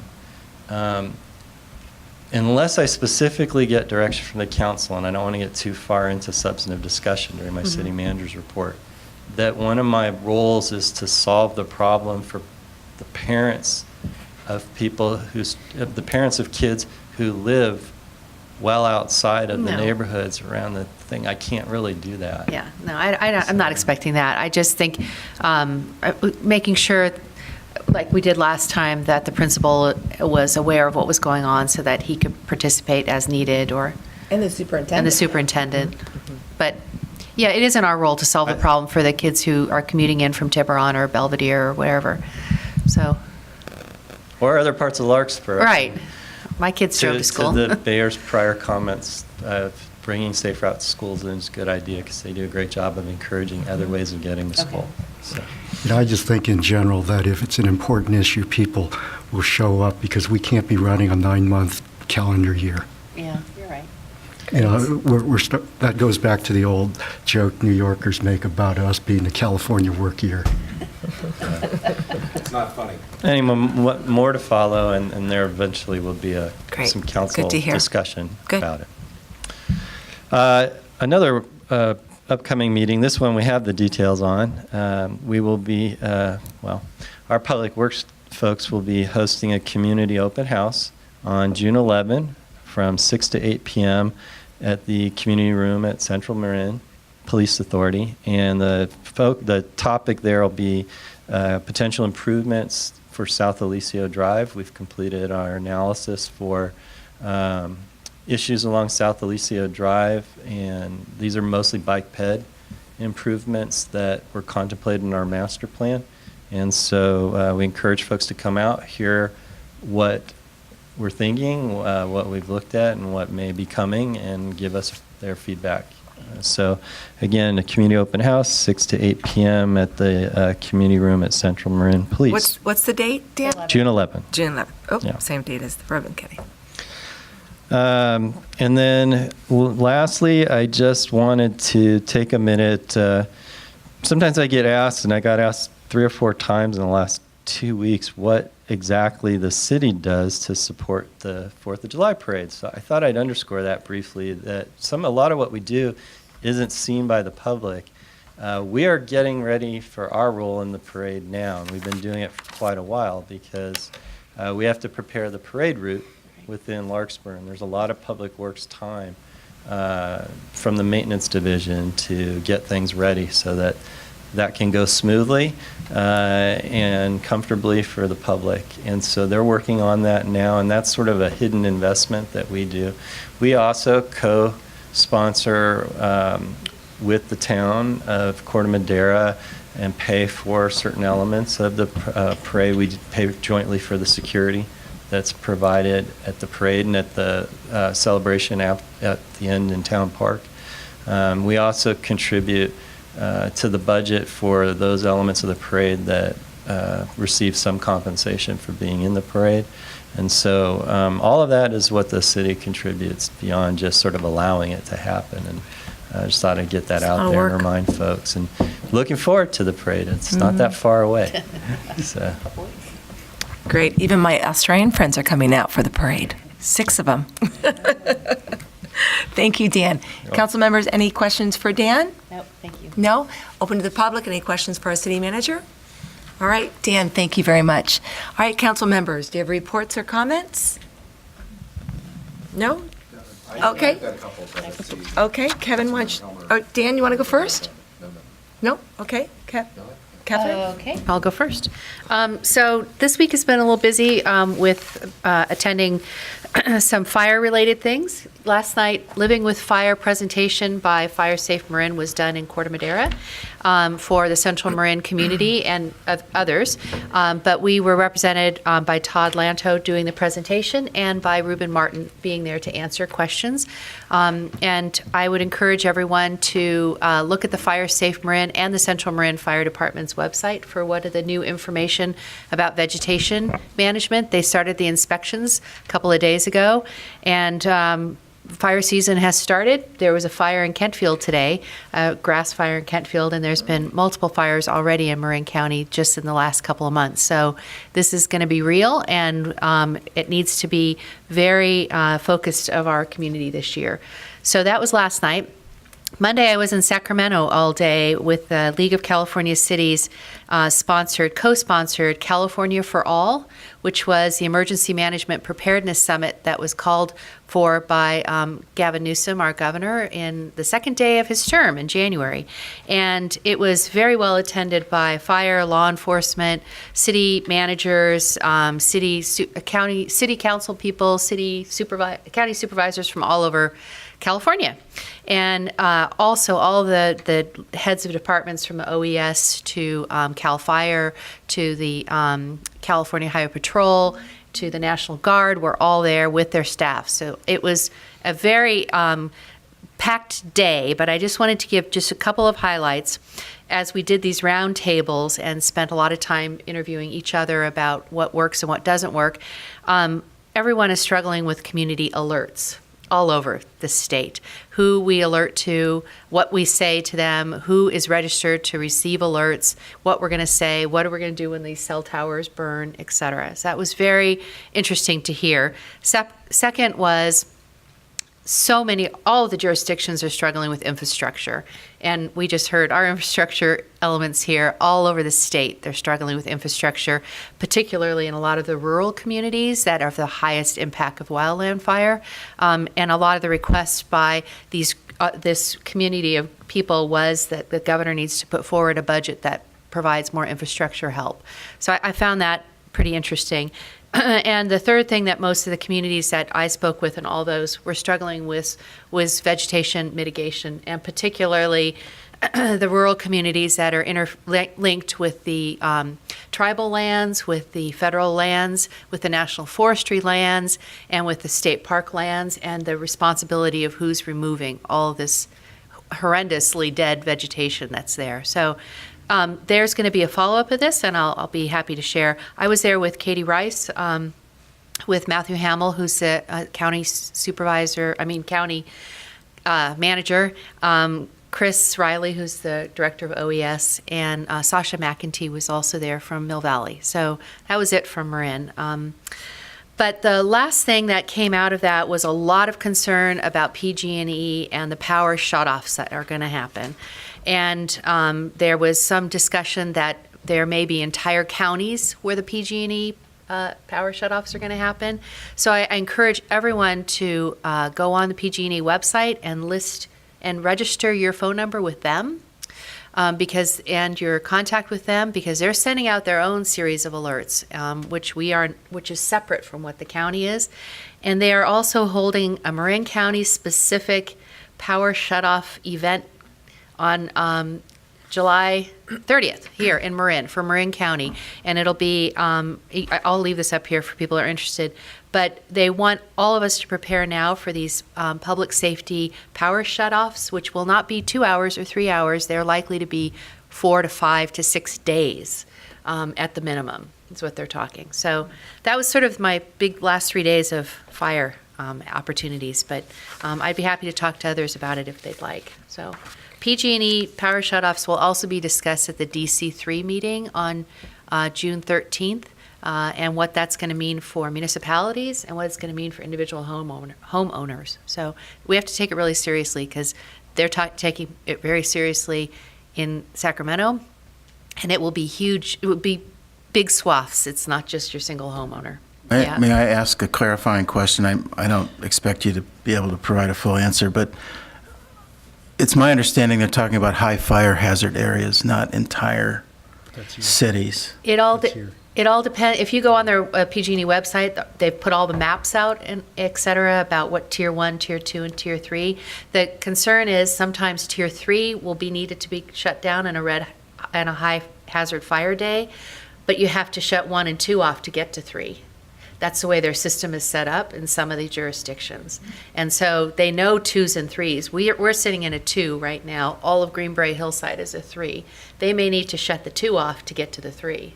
It just depends on how their lines are created. And I don't know all the specifics of how their lines, they've put it all out there on that I can tell on the PG&E website, but it'll be what they decide to do, not what we decide to do. And then the re-engaging of the power line will be after a formal eye inspection of the site. They can't just re-engage the power line until they go out and inspect the site. That makes sense. And there's something like 6,000 miles of power line in Marin County alone, so. Going to hear a lot more about it. It's going to be pretty startling in some communities that really only have one power source. Yeah, for people who want to look it up, the CPUC, California Public Utilities Commission, has what they call the high fire threat district maps. Mm-hmm. And that's what refers to the 3 tiers that Councilmember Way is talking about. And they're also on the PG&E website. When you register up for the wildfire notification, they're there. So anyway. Thank you, Catherine. Kevin?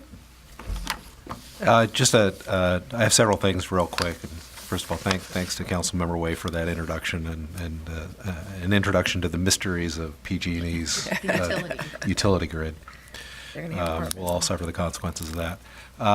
Speaking of infrastructure, just real quick, I just want to say thank you to Julian and our Public Works for making good progress on our roads. The crews have been out there, notwithstanding the rains that we've had in the last month, busy working. Streets are being dug up, they're being repaired, and they're all looking great, including, coincidentally, the one out in front of my home. A couple of others real quick. Following on to the conversation we had earlier this evening about the Ross Valley Sanitary District, I did attend the May 28th Water District meeting on their proposed rate increase. It was very well attended by members of the community. Virtually everyone who was in the audience there was there to express their concern and disappointment over the district's proposal, which of course passed roundly at the end of the evening. I had already gone home at that point. Last week on the 29th, our mayor and myself joined others on the Larkspur Landing Community Center Coordinating Committee, and you may want to comment on that a little bit. We got an update report from those participating in helping the work of the committee in the development of their feasibility study to outline plans and programs to make something happen at our community facility parcel, and also the outreach that they've been doing to folks who may be interested in helping out with making that project a success. So that process is moving forward, and I'm very glad to be a participant in that. Third item, real quick, last night, two things. One, I was very happy to join members of the Planning Commission, including some former members of the Planning Commission, to say fond farewell to Planning Commissioner Monty Degnan, who's been on that commission for almost as long as Councilmember Hilmer has been on City Council. Not quite. Not nearly. I think he's been on there pretty long, but he is now cycling off, and we had a very nice dinner to recognize his contributions to the Planning Commission over time, and it was a good time. Right before that, I also took advantage of the scheduling of a Heritage Board meeting here at City Hall and joined them and talked a little bit about what they're doing and ways in which we can continue to facilitate interaction between this council and their work over time. Two more items real quick. The last 2 days, I've been very happy to have an opportunity to attend an international conference on electric vehicles and electric vehicle programming. It's actually a program sponsored both by agencies here in California as well as France. So we got to learn a little bit about what they're doing to promote the electrification of our transportation grid. I was there in part because of my role on MCE Clean Energy. One of the things that we have to pay attention to are ways to facilitate the provision of electricity to electric vehicles, which presents some unique challenges given the nature of the grid, and it'd be even worse when you turn our power off for weeks at a time. But it was a very interesting and rewarding session, kicked off by the most fun part, which was a tour of the Tesla factory in Fremont. So I got to see how those things get put together for an hour or so.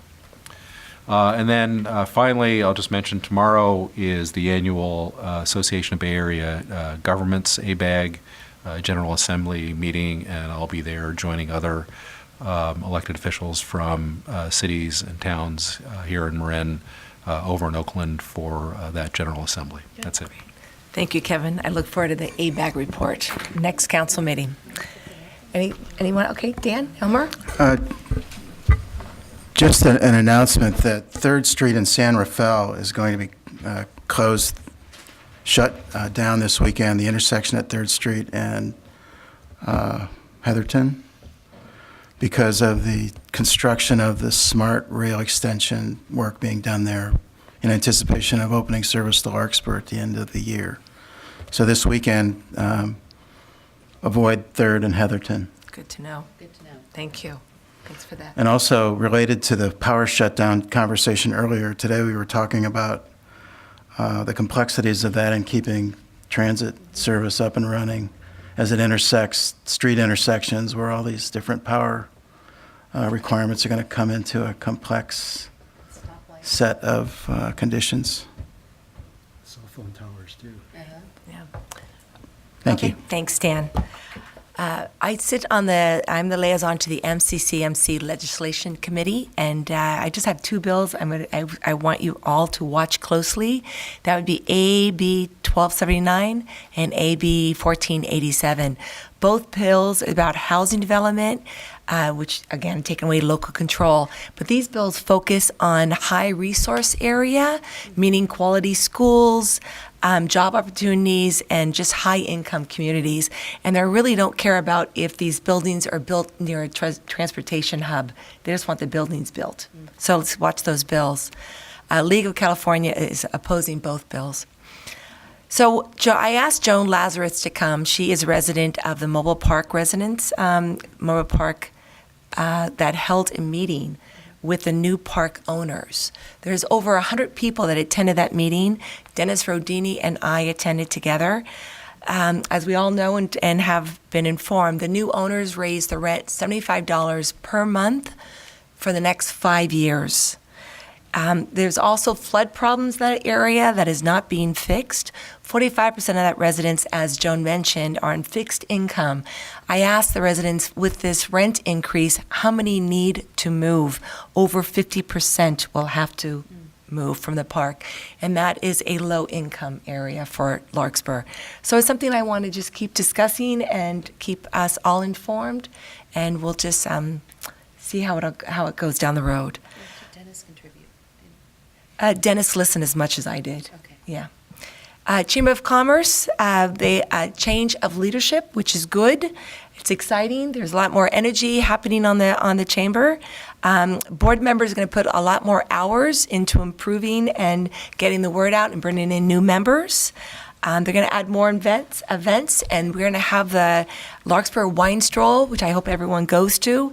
And we also have on November the 16th, the North Magnolia Wreath Rock is going to happen again. And then the Bon Air Shopping Center is going to have a holiday event. So we're going to see a lot of changes with the Chamber of Commerce, which is exciting.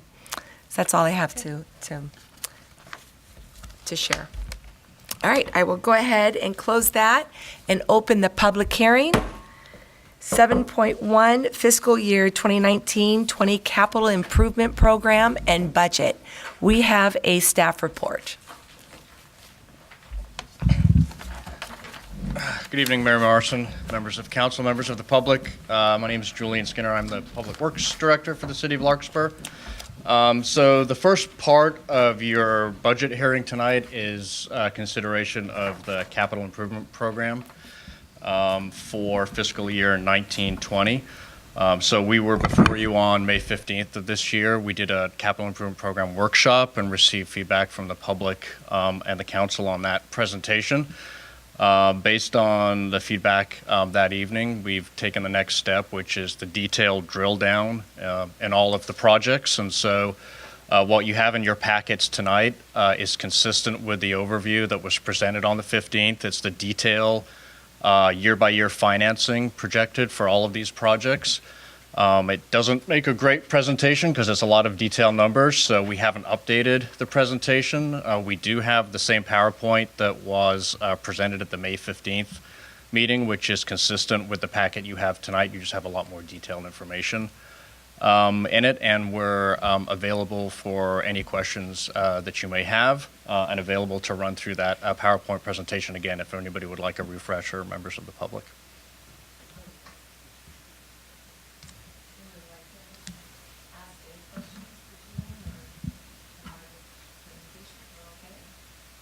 I remember every detail. See, we listened so well last time, we don't have any questions for you. Actually, Oh, I just we have one. Julian, it just came up in the, I could probably dig into this, but maybe you know it right off the top of your head.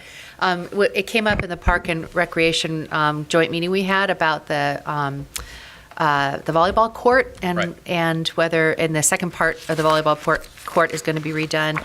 But the question came up whether that was a public-private partnership, or is that now just a public funds? There was a donation from the Larkspur Community Foundation that is making up part of that funding. I think most of the funding is the county parks Measure A sales tax measure.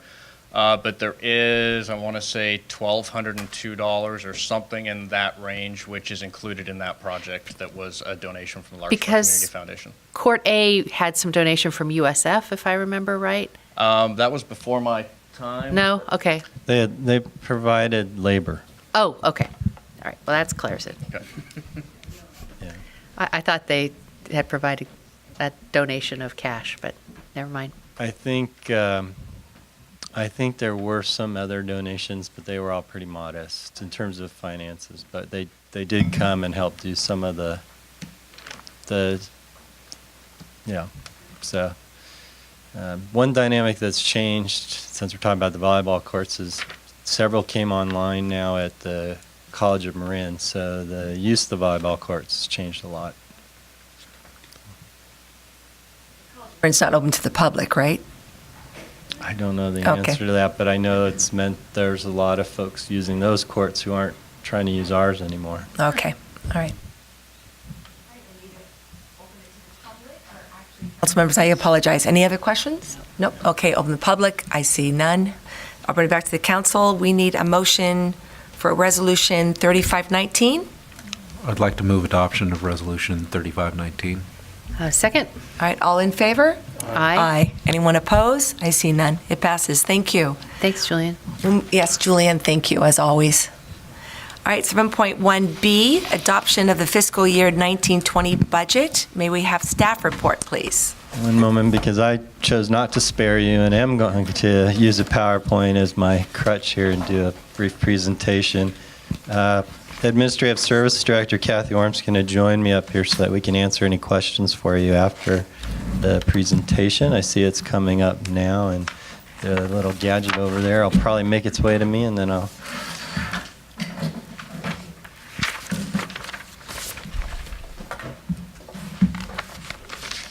I forgot to note in my manager comments and thank Assistant to the City Manager Shannon O'Hare, who, at least for the time being, is also pulling duty as City Clerk, because our City Clerk, Jamie Curl's last day was today, and she's moving on to a different job in another state, actually. So we wish her well, and thank you, Shannon, for stepping in. Okay, tonight's culmination of our multi-meeting process, and you have a number of resolutions in front of you this evening to, if you approve them, adopt the fiscal year 1920 budget. I'd like to take you through some comments I have. I do want to note, for the benefit of the public who may not look at our actual budget document all that often, that more significant comments from me are always captured in an opening memo at the beginning of the budget, and I encourage folks to read that. I try to put a narrative to what folks are seeing in all those numbers. So, a quick recap, because we gave you quite a bit in the last two council meetings about the general fund. So just to sort of recap what we've talked about already. We think revenues are going to remain healthy in fiscal year 1920, as most forecasts are now saying that an economic slowdown isn't going to hit us until fiscal year 2021. So if you look at our projections, we're still projecting growth in most of the revenue streams. Not quite as robust as we've projected in sales tax the last couple of years, but it's still a positive trend. We've tried to limit our expenditure growth to what we're contractually obligated to increase. So that's mostly our people and our costs to employ our people. We have contractual obligations there. We do have a lot of obligations to joint powers authorities and other agencies to which we are either a member or to which we pay to do services for the community. A lot of those agencies are experiencing cost increases, and so we're seeing that in the fees we pay to them, and those are effectively contractual obligations as well. In this year's budget, we've managed to really work the numbers down, but we are seeing that we're about $60,000 short in terms of revenues against expenditures. So we're proposing right now to present a balanced budget by having that shown as a transfer out of the reserves. And so by approving this tonight, you'd be giving us the authority to do that if we get to the end of the fiscal year and we haven't course corrected.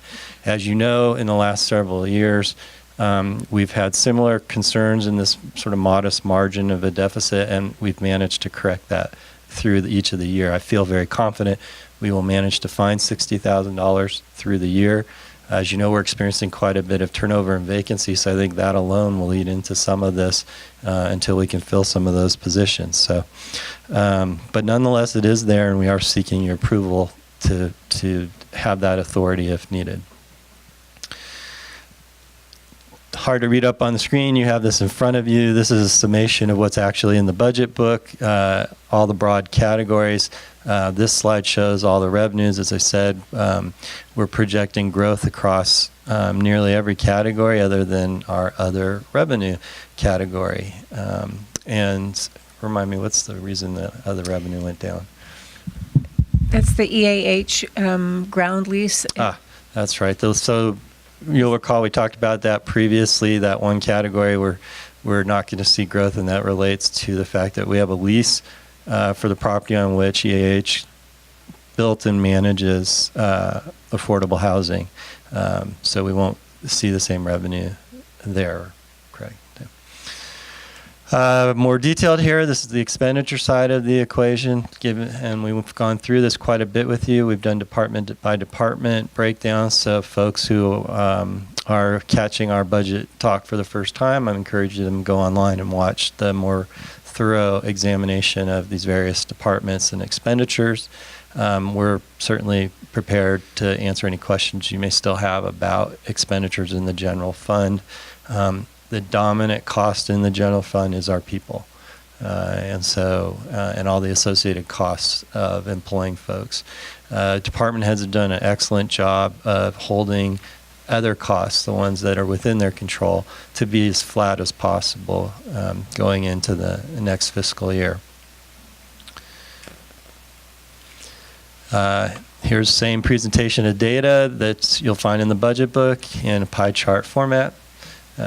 Kathy always says she likes pie charts. I think most of us like them for budget purposes, especially those of us who are a little more visual. So this is just showing that information again.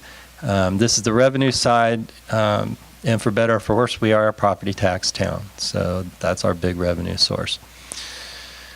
General fund expenditures, not surprisingly, the two largest pieces of the pie are the funds we send to the two joint powers authorities that we belong to for public safety, that being the Central Marin Police Authority and the Central Marin Fire Authority. So those are our biggest expenditures. That's pretty typical of a city that you would see that much of the budget going forward. In fact, we're only slightly above half our budget, so that's not bad. There are other agencies where that percentage is much higher. What does the general fund not do? I wanted to emphasize a few of these points before we you adopt any resolutions tonight. So one of the issues we're still wrestling with is addressing our OPEB liability. That's our retiree medical commitment that we made, which is primarily to employees who no longer work here. We're reaching a point where there's only a handful of employees to which we still have any commitment of a significant retiree medical program. But I like to make this point because folks who hear us throwing a lot of jargon around here, that there's this ARC, the annual required contribution that the actuary has calculated for the city. We are making contributions toward the ARC even in a year where we don't make a payment into the trust, because a portion of the ARC is the amount you pay for that year's expenses. And for us right now, we're on track where about 40% of the ARC is the pay-go number, and about 60% of the ARC is what the actuary says we ought to be putting in a trust so that it builds interest and is there when it's needed to make those payments. This is a problem that we're not regularly making that payment, but I just want to emphasize we're not entirely ignoring the ARC. And for a lot of folks, when they hear all the jargon, that gets a little confusing. The other thing that this budget in the general fund is not really offering us a chance to do is address our unfunded capital needs. So what I mean by that, and we've talked to the council that we want to probably do some future items to really dig into what our unfunded capital needs are, but I've referenced some of them. The biggest ticket things are the buildings, particularly the building we're in now and the two firehouses. But there's a lot of smaller capital investments, equipment, vehicles that are not directly funded in here. Now we've built up some additional money in the reserves, so one opportunity for some of those one-time purchases can come out of there. That'll be some of our discussion going forward. The council's been told that previously we've commissioned a study on our entire IT infrastructure, and not surprisingly came back with some scary numbers that will whittle down into a multi-year program in terms of deficiencies there. That'll probably be an immediate thing we want to address. And I know Public Works has some vehicle needs that we're going to want to address as well. The other issue is that this budget's not structured in a way that we can sustainably add operational costs. So what I mean by that is you as policymakers often, understandably, you got elected to sort of grow the quality of life for the community by having us provide services that enhance everyone's quality of life. We're increasingly in a position where we can't add anything to the budget. and are struggling to just make sure we have a budget that pays for what we've already committed to do. I take a lot of pride in the fact we're still managing to keep the service levels where we've established them. But we're getting to the day where not only can we not add new services, but we may have to start talking about whether the current levels are too high given affordability. And so it's a double-edged issue that we have to wrestle with. See, Kathy got to do all the fun presentations, and I get to give you all the gloom and doom as part of this. There are other funds presented to you this evening. We spent a lot of time in our process focusing on the general fund, and we're a general fund-driven city. But we have a number of other funds. In our situation, you've directed over the years that we create funds primarily to bifurcate out money because in a city like Larkspur, where we don't have a lot of utilities or other enterprises that we're running, the vast majority of our money goes into one big pot unless you've directed us to put it in other places. Those other places, those other pots are what we call funds. And for the benefit of the public that may not understand that, I don't have the authority unless you grant it to me to move money out of a fund into the general fund for basic operations. That's one of the powers that you retain as the legislative body. So part of the budget tonight is our proposals on how to make use of money that are in these more restricted funds that you've created. And I wanted to highlight a few this evening and how we're proposing that those monies get used. What you're functionally authorizing us to do is throughout the year move that money out of the fund into the general operations of the general fund. That's functionally what you're doing. One of those funds is the Measure C fund. So that was the first sales tax we passed in 2013, and it has closed, although we continue to scratch our heads about why the state keeps sending us Measure C checks. So we're not 100% certain when they're going to stop doing that. I think what it is that they are still catching up on their process of dispersing sales tax that has been collected. I'm pretty confident it reflects more on issues with the way they collect, maintain, and manage and distribute sales tax than anything else. We thought by now they'd be caught up, but we've got some checks this month, I think. Yeah, in the tune of $1,400. Yeah, so it's finally getting little. It's finally getting small, but it came in nonetheless. So, and it all keeps going into the pot. The Oversight Committee, which we now label the Measure B Oversight Committee, but you assign them to monitor Measure C as it went through closeout, had a fairly healthy discussion that I've captured in a memo that's attached to the budget about what to do with this closeout of the funds. And particularly they had a long discussion around the issue of how to respect the policy you adopted to have a ratio for how that money was spent. You had always had the direction be that at least 80% of the money in Measure C ought to be spent on roads. And the committee actually always pushed for a higher number. And in the past, as we were going through, we budgeted the money in a way that went for that higher number that the committee was advocating for. But now that we're closing it out, we had sort of a long discussion about, well, Measure B exists to sort of take on the burden of the roads. What should happen with the Measure C money? And the committee chose to look at your directive of the 80-20 split across the entirety of the money collected for Measure C. So for this particular set of recommendations, they're much more focused on, and when we encourage them to look at some public safety, particularly some fire issues. But collectively over the history of Measure C, we're on that target to be around 80-20 for the split. So there are three recommendations that are captured in the budget for Measure C. One is to set aside the money to complete paying off a lease on a fire engine that we've been paying off every year with Measure C money. So this would actually park the remaining payments and allow us to draw off of them to pay the lease payments as they come due each year. You'll recall that we made a commitment when we formed the Central Maine Fire Authority that Larkspur would maintain that burden directly. Corte Madera the year before had purchased outright a fire engine that they were contributing to the pooled assets. So we will continue to make that payment. Secondly, we'd like to set up a fund to contribute as needed to Central Marin's efforts with respect to firewise and vegetation management.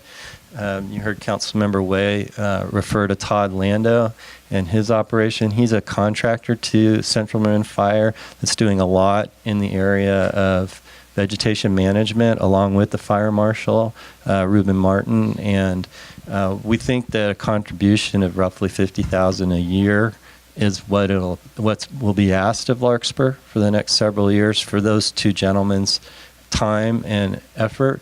And some of the programmatic costs. And so this would set aside $250,000 to contribute over the next 5 years to that. And then lastly, the balance would go into a reserve that would be held for now as a reserve for the road rehabilitation program.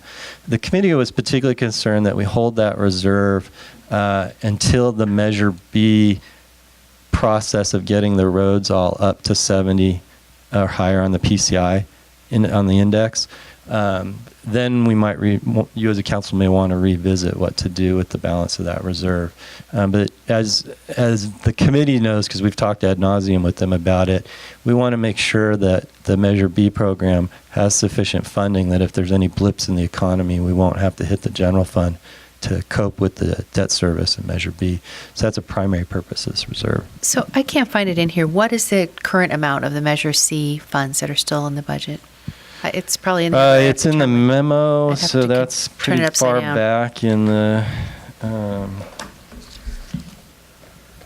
packet. So give me a moment to find that. Okay, I was trying to find it in here, but it's a lot of It's pretty far back. spreadsheets.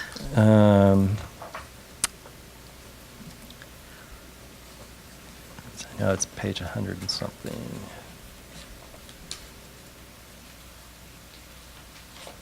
Okay.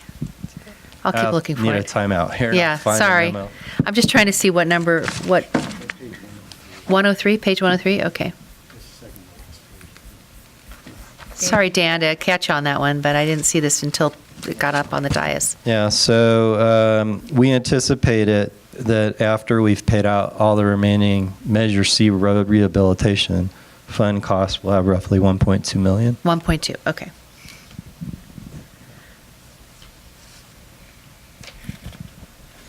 And one of the reasons we have so much left, it's actually two reasons. One is we transferred the last planned year of Measure C into Measure B.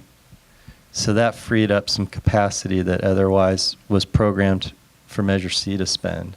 The other reason we have so much money, or much more money than we thought we would in Measure C, is the economy did far better than we ever projected. So, you know, we were budgeting conservatively each year, and we were budgeting enough to fund our road program for that year, but transaction and use tax outperformed what we expected by a considerable amount. You've heard me jokingly say, it seems like when the economy came back, everybody in Larkspur bought a new car.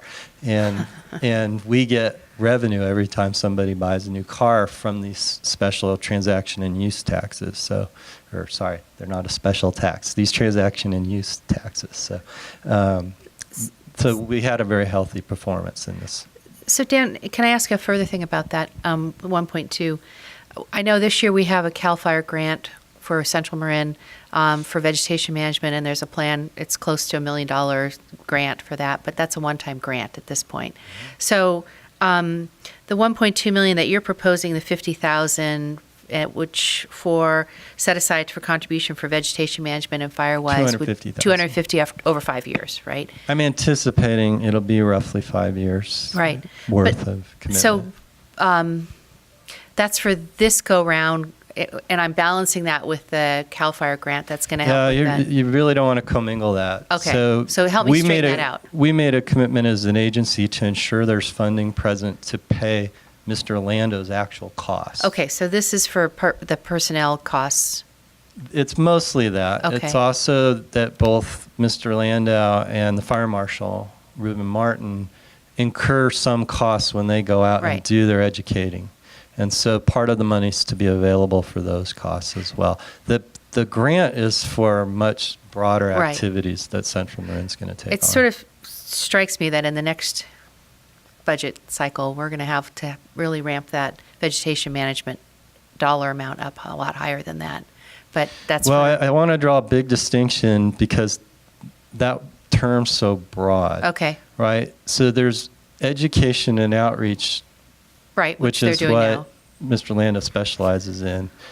And then there's actually doing vegetation management where you're out Right. clearing.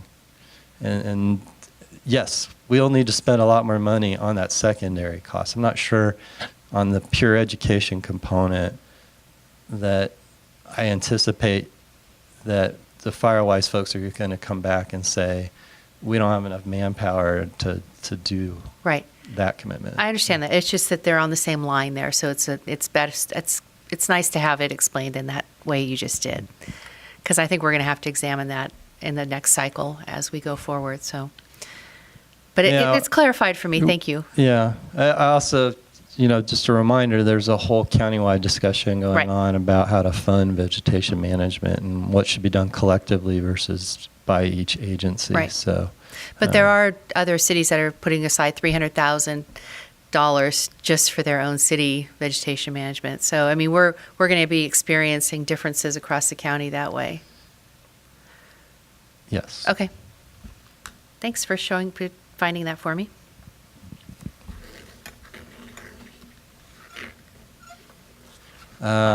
Okay, moving on. Another exciting fund is Measure B. So I just want to highlight here and underscore that transaction and use revenues have continued to be strong and outperform our projections, which is what you want to have happen. And at least for the foreseeable future, you're going to see the same recommendation coming out of staff and I suspect out of the committee, which is make the debt payments for the Measure B funding for the program and put the rest into a reserve. Now, that reserve serves two purposes. Its primary purpose is to make sure we can survive blips in the economy. But as that reserve grows, it may also help us survive blips in the economy for our general maintenance program. We may be asking you through the committee on those years where maybe there's been an underperformance in some of the funds we have for our annual maintenance program to look at this as a possible source to smooth that over. Again, the whole goal here with Measure B is to fix the roads and then maintain the roads while keeping that burden from drawing from our other costs in the general fund and drawing from services. Another fund I want to highlight, the Business Enhancement Fund, or the TOT fund as we typically call it. So this is a fund where the council sets aside 1/10 of the transient occupancy tax revenue and puts it into this fund, and the purpose of that fund is to reinvest that money in various ways out into the community in ways that help business. The hotel revenue remains healthy and strong, and frankly, as we've talked about, because we basically have one provider in this category, it's one of the better performing members of its chain, and we benefit greatly from that. As the mayor already reported earlier in the meeting, the Chamber of Commerce is going through a transition. We've had a recent meeting with the board members, several of the board members of the Chamber, and this budget proposes rolling over the funding that we've committed to in the past, which is $35,000 to the Chamber to help them with their staffing costs and other costs. The other thing that we started discussing a little bit with the Chamber is there's a pretty good reserve in this fund. And the reasons are several. One is, you'll recall, those of you particularly who have been on the council a while, the council used to give away all our revenue coming in to this fund by means of grants. And so there was this sort of big program, and the grants would be distributed. And then over time, it sort of grew stagnant, and the same folks were getting the grants, and basically it was becoming a subsidy to various operations. And so we actually engaged members of the business community, talked to them about it, looked at that program, closed that program. And we didn't do anything with the fund for a few years. So all 100% of the revenue for a few years was allowed to go into the fund to start to build up a reserve. In addition, because hotel revenues are so strong, they're outpacing what we need to fund the annual commitments we've been making in this fund. So we've allowed that to accumulate some reserves. So it's time to start talking about what happens with this money. It's something we've been trying to engage the chamber in and have them as partners in sort of figuring out what some of these ideas are. And so I'm very optimistic that this year we will come to you with some ideas on how to do some one-time expenditures and investments out of that reserve without jeopardizing the cushion that the fund has. So I did want to also underscore some of the challenges we've mentioned to you before, and I tried to do this in a way that makes it rather succinct. So we'll start with pensions. I think we're an agency that's always tried to talk openly about our pension challenge. And I wanted to sort of sum it up this way. We're currently making our pension payments. We're meeting all our obligations to CalPERS, and we're figuring out a way to do that and sustain our operations. But there are two things looming that could change that equation for us and make it very difficult for us to continue to make those payments to CalPERS without making cuts somewhere else in the city budget. One is the CalPERS may decide to lower the discount rate, and to save on time, let's just say the discount rate is effectively what they think they're going to earn on their investments. And as we know and have talked about ad nauseum here, they've never really had a realistic discount rate. They've always assumed their performance will be better than it actually has been. And so they may lower that assumption, and that will mean that when they do that, they'll have to bill the member agencies more money. The other thing is that if their investments underperform, so if the economy were to slow in a way that the stock market was dramatically affected, that's what got us the big whammy last time. That could happen again. So there are other dynamics in play, but those are the big two that we are watching with trepidation. Then it's the OPEB liability, the other post-employment benefits that we're coping with. As I mentioned earlier, we are making our pay-as-you-go costs. Those are built into our budget. We've been able to sustain them. And for the foreseeable future, I think that'll be the case as long as medical costs don't skyrocket on us dramatically here. But here's our big challenge. To properly address this liability, to properly address the liabilities in the two public safety JPAs, we really need to find a way to build another $1 million into the budget. So our task will be to talk about how do we build another $1 million into the budget. And that's a conversation about revenues and expenditures. And so that's looming, and it's something we've talked about, and then as we've wrestled with other challenges, we haven't been able to sit down and make this the priority. This needs to be this year's big conversation. I also wanted to make sure that folks are aware we get mandates. We get costs imposed on us on a regular basis by the state and federal government. Some of them are ones we've talked about, for example, with Bon Air Bridge. A big portion of the cost of that project is in compliance with all the regulations that are imposed on us. And I didn't actually even highlight that. I wanted you to think about 3 unfunded mandates that we need to deal with.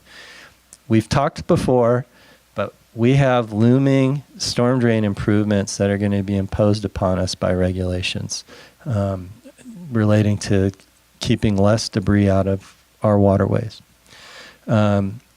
We hope to deliver to you, I think, in its draft form toward the end of the summer or early fall, a storm drain master plan that takes into account the need for these improvements. And then we'll have to talk about how do we actually fund these. And that's going to be a difficult conversation because we're going to be in the same boat that the gentlemen who were here from the sewer district were, which is how do we get aging infrastructure to where it needs to be? The other thing is we have looming accessibility improvements to make. And there's two components to accessibility. There's what we need to do because we are an aging population that we need to make it easier for folks to move around. And then there's compliance with the law.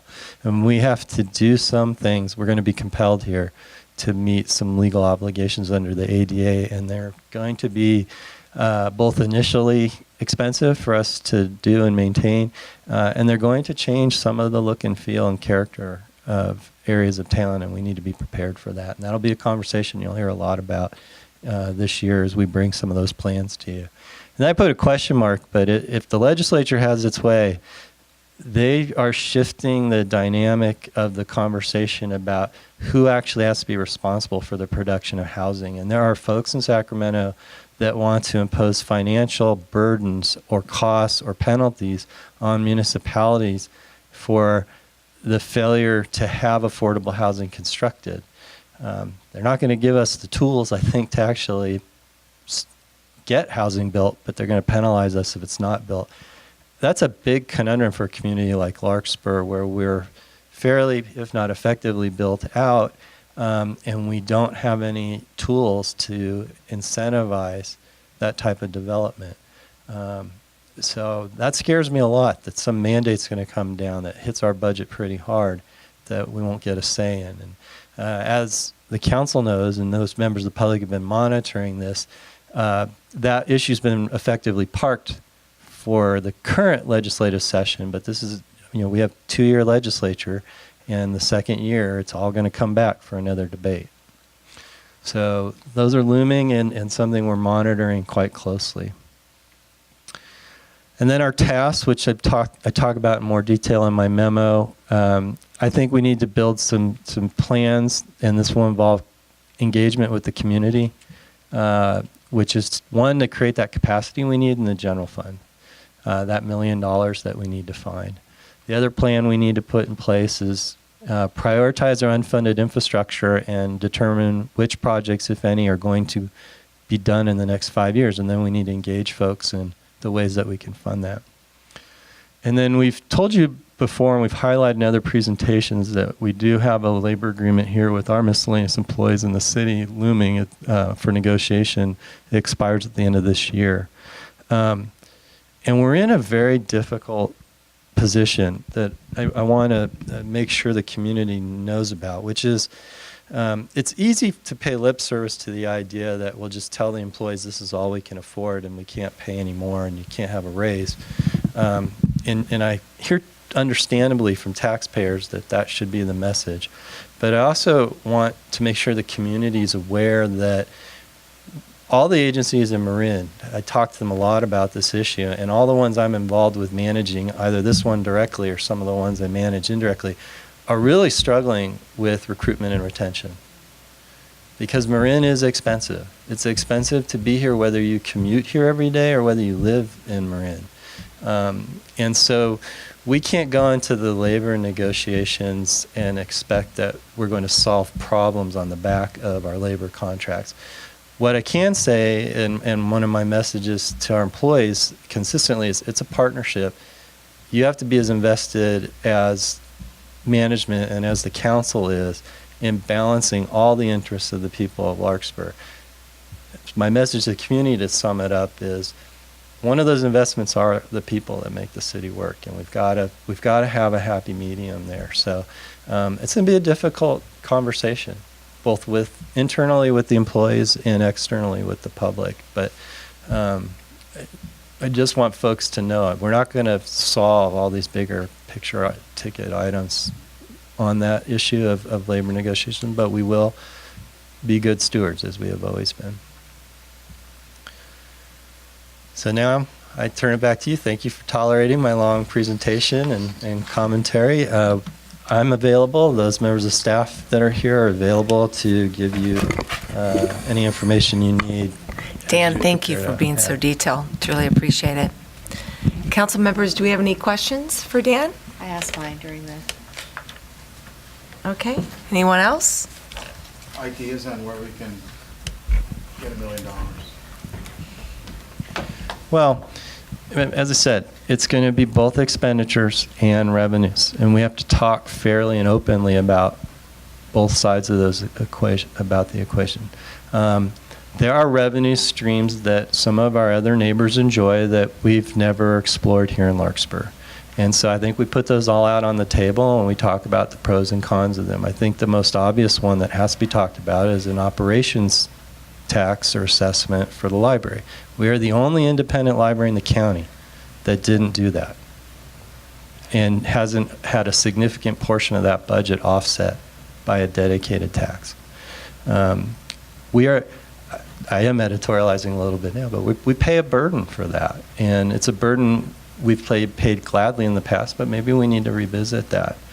You've heard us talk about the fact the state's opened the door to thinking differently about how you fund storm drains, and we may need to look at whether or not we want to fund storm drains in a different way. I don't want to make you super uncomfortable, but it involves a proposition we may have talked about earlier today that you don't like very much. But I heard loud and clear that you want a big education campaign if we ever even remotely step onto that landmine. So, But you clarified 218 a little better.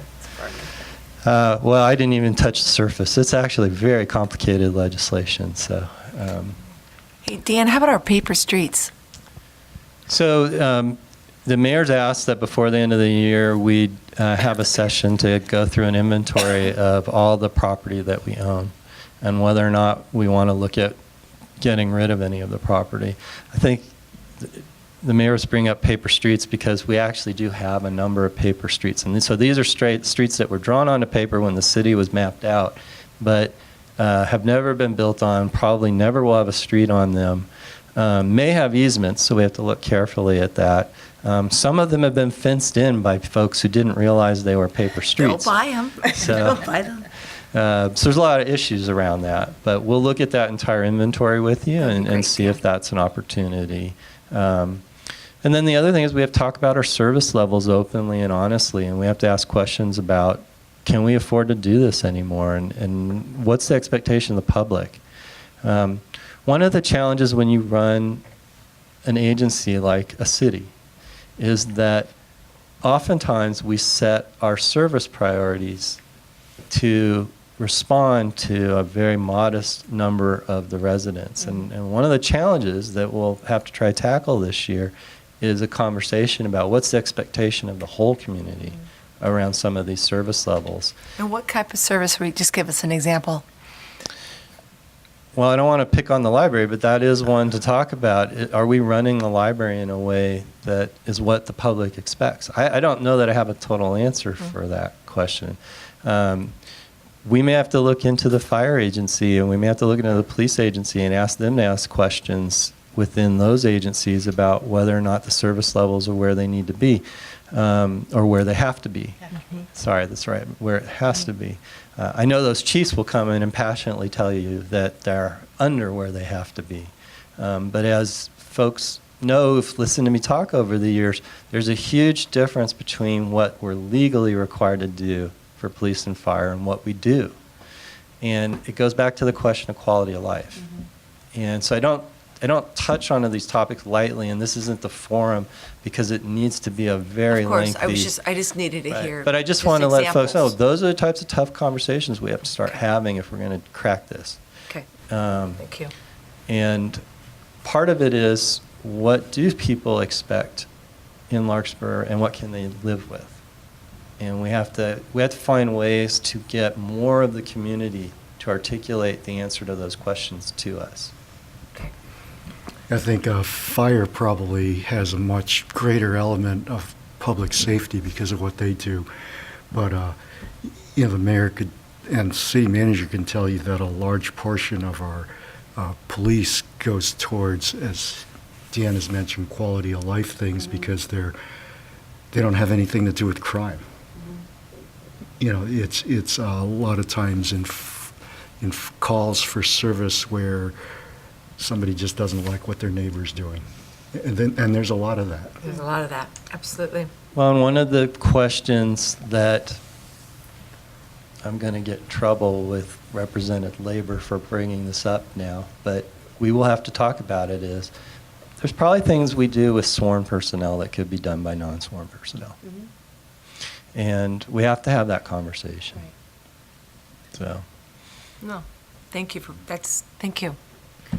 Bringing that up. Okay, Kevin? Just one question, and I know this is a topic that's come up for other reasons recently, but it's the question of charter city designation, and you know, we've had this conversation for other reasons, but you know, obviously one reason to even think in those terms is it may create opportunities for financial resources that might be available that wouldn't be available or aren't available to us without that status. Yeah, so I'll be even, there's one example.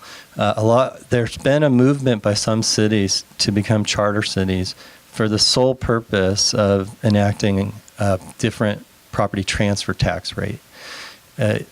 General law cities like Larkspur have to follow the state code for what that charge will be, and it's a very modest amount. It's fixed at $1.10 per 100,000? Oh, per 1,000, right. 55 cents. Per 1,000, thank you.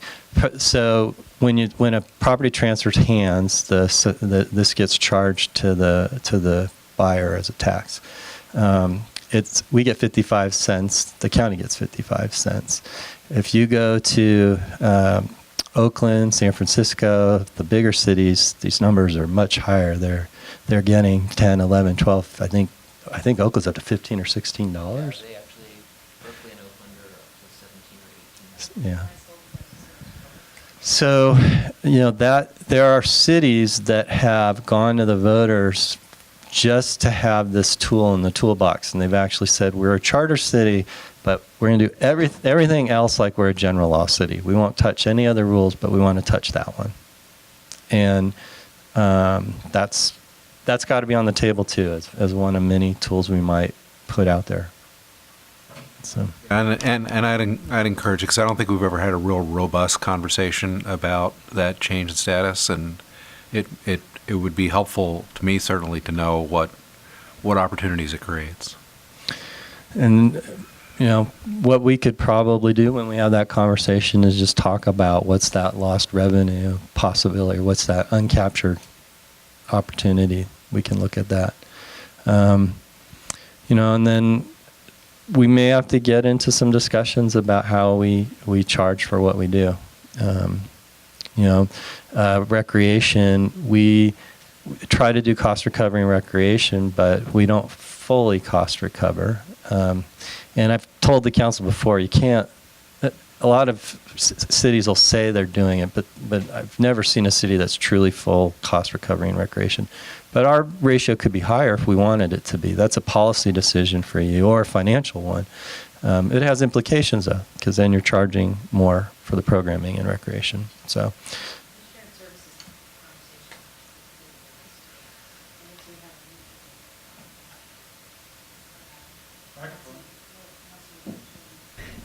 Two jurisdictions, it might happen. Yeah, make it happen. Okay.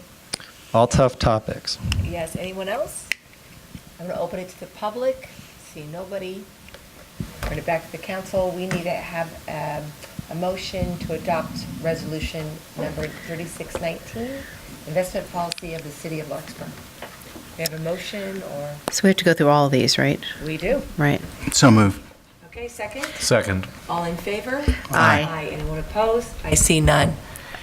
Dan, are you going to give a staff report on all of the resolutions? If you'd like, I just could say what they are, or Okay, you that'd be can great. deduce it from the title, but maybe for anybody Nope. who decides to watch the video. Absolutely. Okay. All right, so why don't you go down and why don't you read each one? Okay, so your Please. first resolution is to adopt, and essentially this is to reaffirm your investment policy for the city, Resolution 3619. Right, we just did that Oh, one. sorry. Yeah, no worries. You went too fast for me. The second one, 3719, is required by the California Constitution, and that's for you to set an appropriation limit, a spending limit for the city, that your treasurer, who's your administrative service director, Kathy Ormus, has proposed what that should be.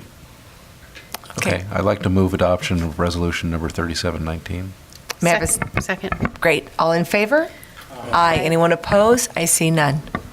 Resolution 3819 is to adopt a general fund reserve policy for the coming fiscal year. We didn't propose any changes from prior year's policy.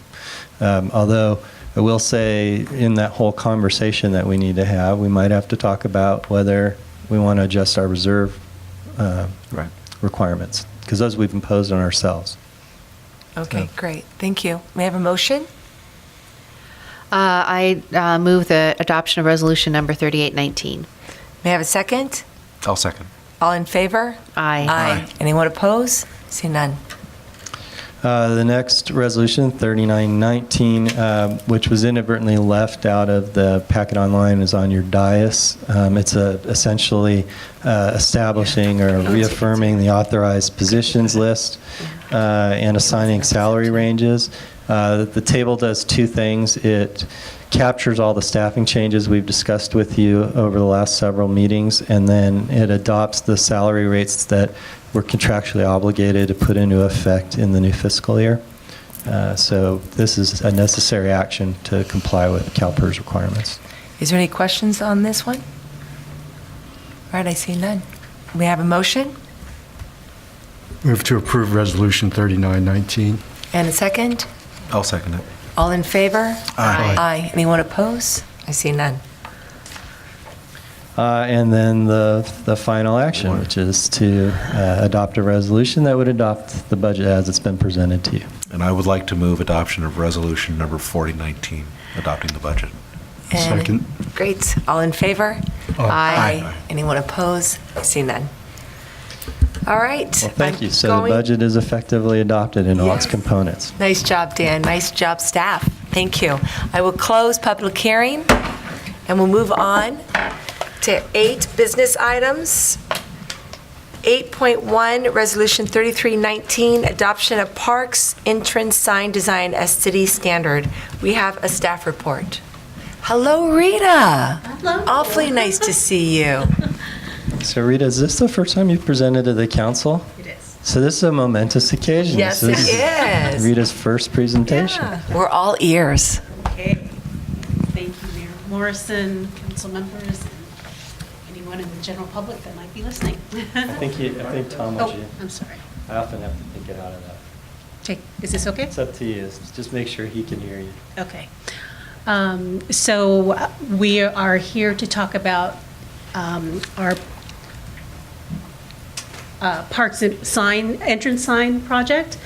And this all came about, it was identified in the 2019 Mini Parks Action Plan. As you can see from these pictures, our park signs are pretty weathered. They've had their day in the sun. So in addition to the action plan identifying that the various signs that we have are out of date, we've had several park improvement projects over the last couple of years where we've spiffed up the parks themselves, meaning like Heatherwood Park, Dolliver Park, and now pretty soon the neighborhood park. And the signs are, a little bit old and tatty. So I want to go ahead and get those signs improved. So what we did was about fall of 2017, we started the design process for our capital improvement project, which was the park entrance sign improvement project. Started off with contracting with a landscape architect firm to help us and engaged in public process. Had several meetings, also online surveys. We discussed it a little bit at the meeting prior, to engage the public to say, what is it that you would like to see in terms of new park signs? What is the look and the feel that you want, that you feel would represent Larkspur the best? And so the process of doing that, we had a public meeting at the CMPA, and then to follow that up, did an online survey. And so the main questions we asked were, when you think of Larkspur, what comes to mind? And we had different categories that people could choose from. And really the top responses were, small town charm, which is kind of hard to identify, to define, but there it was, Mount Tam, redwood trees. And what people wanted to see in the signs was somehow reflecting, our park signs should reflect, the environment, small town charm, and a sense of that, we want people said that they wanted the signs to have the scale that, kind of going back to the small town charm thing. Rita, So, yeah. Rita, it's me. Oh. Can you speak closer to the mic? I guess he's having a hard time All right. hearing you, and everyone wants to know hear what you're saying. Thank you. Okay, here we go. So at the first public, and all this information was also in the survey, but what we did was we gave mood boards. It's kind of, where different images of actual park signs were presented. And these were the ones that kind of came, that people looked at and responded to. We had boards up around and also in the surveys, and people could say, oh, I like this one, I like that one, little opportunity to comment on why. So these are the ones that came, that were brought to the forefront in terms of why people like those signs. And the comments that people came up with, they responded to the earth tones, sort of the natural rustic feel of them. They felt that was in character with the look and feel of Larkspur. They liked the traditional with a bit of a twist, whether it was a fresh use of fonts or maybe the way that the sign was constructed. And then again, the relationship with nature. All those signs have some sort of a feeling of nature about them. So what, and I'm sorry, this kind of goes back to the public, the outreach that was done. So outreach was done. What I did was I had several lists, mailing lists from different public works projects, and so sent out surveys to those people, links to the survey. Shannon put some stuff out on Nextdoor. We also got the mailing list from the Recreation Department. So there was quite a few, probably, I want to say 600 or 700 blasts were, email blasts was sent, and then got about 150 unique responses out of that. So did our best to get that public outreach. So based on the comment of the feedback from the public, the designs that came back from our landscape architect were these. So we had 3 different ones. So this one, Design A, Design B, and Design C. So after we presented this at a PRC meeting, and then again did a second round of public outreach, and asked people to respond to what they thought about these designs. So based on the feedback, this is now we're getting into the interpretation of what people are saying. So this was a particularly polarizing design. If you could see here, you can see that yes was 40%, no 34%, neutral, about a third. So it was pretty across the board. And what people responded to is they liked the color, they liked the imagery of Mount Tam. What they didn't like was the sense that it felt very corporate, like it was like an office building. They felt it was very bottom heavy. So it was like the people that were people that were traditional hated this. People that, perhaps maybe the people that had more modern aesthetics liked this quite a bit. So it was very polarizing. The second one was, this was the interpretation of small town charm. This was just a big old no. Oops, sorry. This was just a big old no right there. Almost close to 60% of the people were like, heck no, that's just not going to work for us. Somebody in my department called it, what was it? Small town character ended Small up. town at the- charm, Cape Cod or something. Rita, small town charm ended up at the top of the list, but Right. when you introduced the design that reflected Yeah, that, it was- ended up being no. So Yeah, what it was was the just a big- what was the contradiction there? Yeah, I think small town charm. It's a very difficult thing to define. I mean, what does that look like? Oh, In we've done terms workshops of on that. yeah, Well, this probably is not the only sign that might suggest such things. yeah. They're pretty broad. Yeah, it's pretty broad. So then the third one was the safe design. So, you can see that most people more or less liked it, but, majority of people who were just kind of neutral with it. So again, what people resonated with was the Mount Tam imagery. They liked the rustic feel of it, but it was also considered, a little bit dull. It was a little safe. It's just. Oh. Can I have ask a question? Yes. Were any of those suggested photos looked at in a park by context background, other than just as an object? You mean like these ones here? Yeah, because I think the photos you showed at the beginning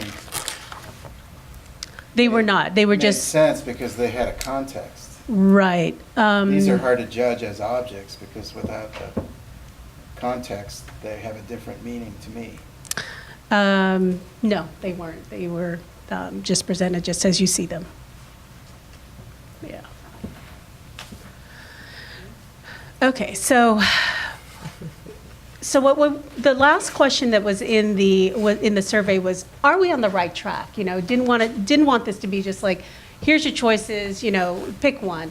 Wanted to make sure, like, do you feel like we're okay on this? So 80%, over 80% of the people said, yeah, we're on the right track, needs a little more refinement, but keep going. So that was our green light that we were doing some things right. So I think the important thing here was this wasn't intended to be a design by committee.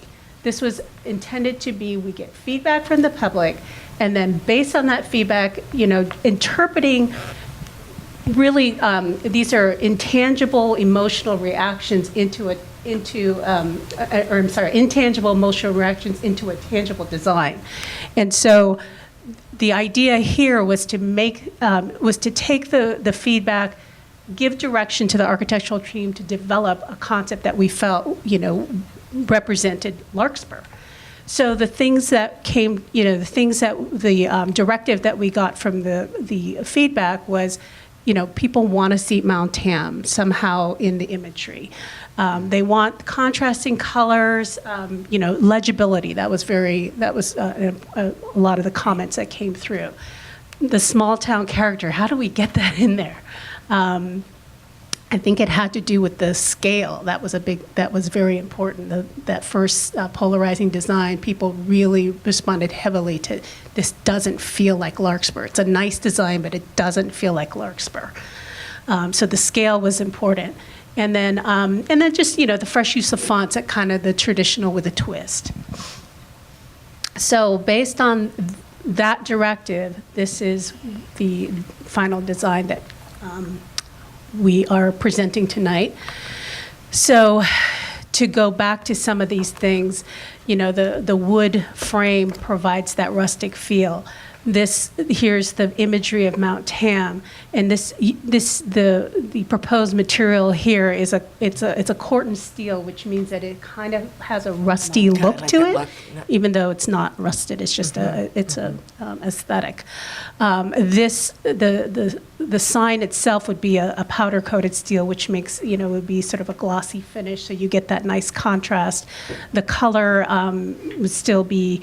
We could have a different color for different parks. The idea of like having unique identifiers, whether it be with an image, like say like Dolliver Park where it's heavy with the redwood trees. Maybe some of the other parks could be a different color. And then to sort of to reduce the bulk of it, to give it a little more airiness, this is there's a lot of use of voids here. So this is all, see-through. You can see through it. Here in between the Mount Tam and the name of the park, this is also a void. And it also has a feeling, it's a little bit, might be hard to see, but it's not a straight across line, but it's sort of gives a suggestion of Corte Madera Creek. So we felt like this was really a good, it looked and felt like Larkspur, addresses a lot of the desires that we heard from the public. So this is how we got to where we are, and we are now we'd like to go ahead and if you approve of this design, adopt this as the city standard, and we'd like to roll it out the first sign over at Neighborhood Park, and we'll go ahead with one sign, work out any manufacturing, tweak any manufacturing issues that come out, and then roll it out in the remainder of our parks. Yeah. So there. And Rita, did I hear tonight this took 2 years to complete? Not quite, maybe Not a year. quite? Yeah, it was probably about a year. A year. Okay. Yeah, and then we waited to get it on the agenda. They were just- Right. Lovely presentation. Thank Okay, you. thank Good you. job. Yes. Is there any flexibility with respect to the powder coated Steel? paint color? Yes. Because all the emphasis on natural relationships, and then that kind of gray metal in contrast to the other naturally colored things, to me increases the massiveness of the whole thing. Mm-hmm. Whereas if it were a less contrasting color, it might reduce the bulkiness that's still there a little bit for It's still me. there. Mm. Because on the Heatherwood example, Right. that color ends up taking a majority of the. Yeah, that's probably the most, that's a real one-off sign, just because Heatherwood, most of the signs are going to be this horizontal alignment. This Heatherwood, just because the entrance to it is very narrow, that would be one of the. I mean, a kind of a greenish grayish Right. leaning might help that a little bit. Is my That's my only comment. Yeah, I think it's coming across maybe silver, but it is supposed to be more of a green. And one of the things that people really liked about this one was the color. People liked the contrast.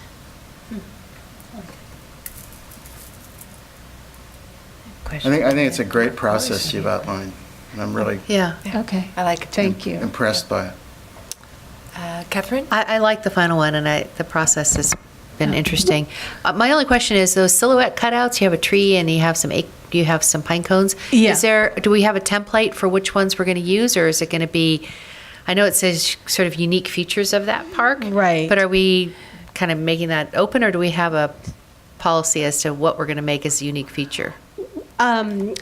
This is probably the least developed part of it. There are a few, some of them are very obvious, like Redwoods, Fred Dolliver, Bonaire Landing, Or a Hamilton. heron or something. Yeah, would be more, they're riparian, exactly. So, and it's not even, these are some of the things that we're going to be, a lot of this will be subject also to the value engineering part of it. The sign. I've gotten quotes from sign fabricators, and the ranges between $5,000 and $10,000. So it'll be less the more we order, and Per the more sign? we. I'm sorry. Is that per sign? Per sign, yes. Wow. Yeah, and so the more we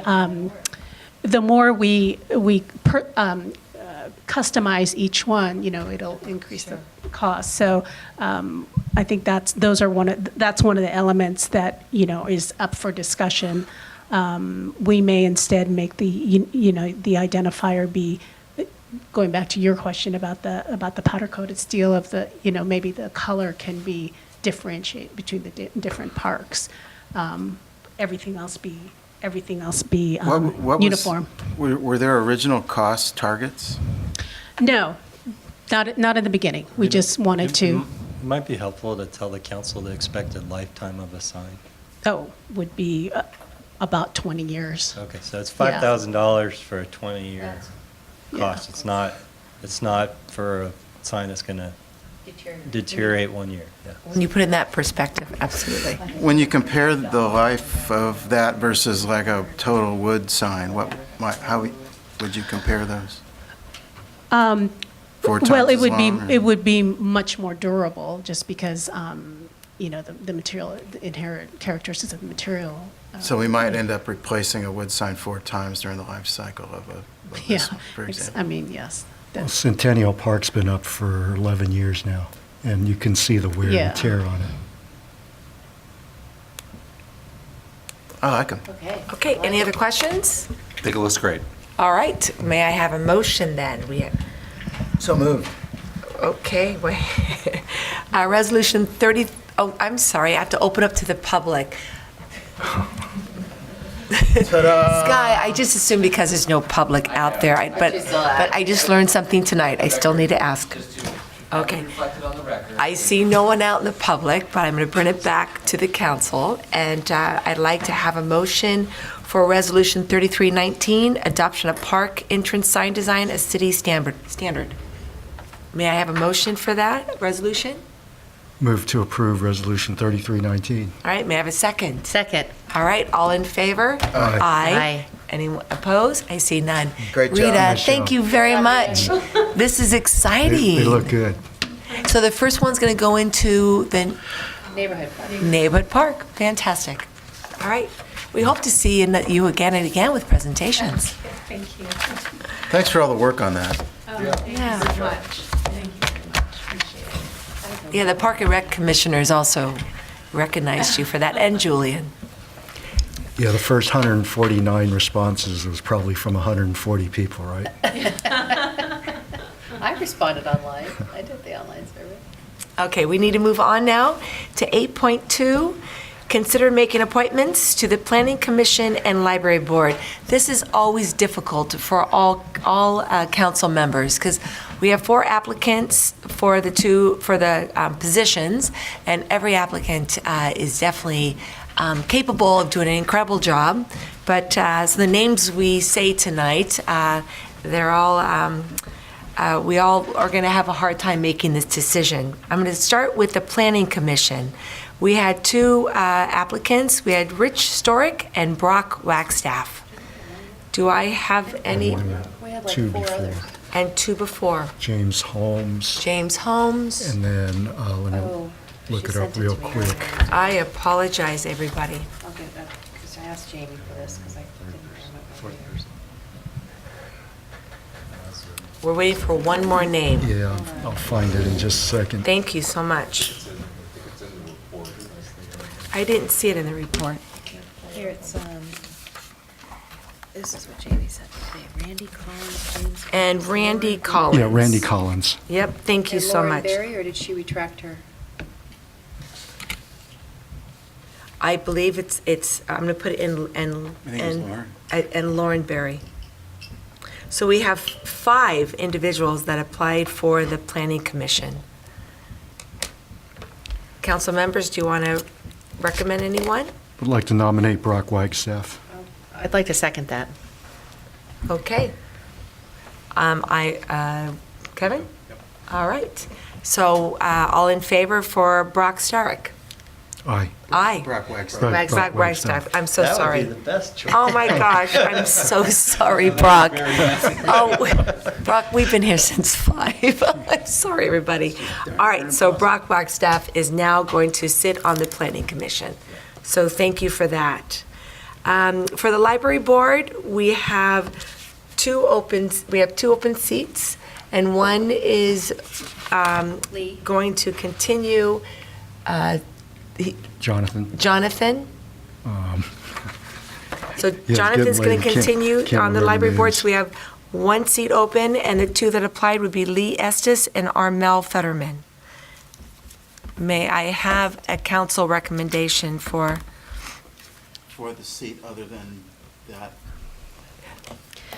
yes, there's only one seat open.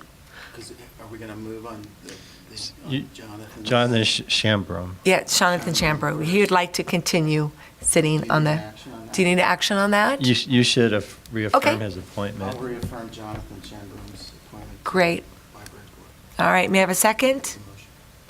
Second, yeah. All right, all in favor? Aye. Aye. Dan, thank you for doing that. And now we've got a decision between Lee Estes and Armel Futterman. I'd like to nominate Armel Futterman. I'd like to second that. Okay. Aye. All in favor?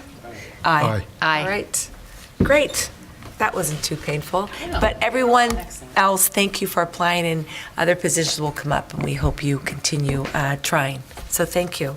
With that, we're going to adjourn to closed session. And just a reminder for the public that you took up item 8.3 earlier this evening. Thanks, Dan. All right.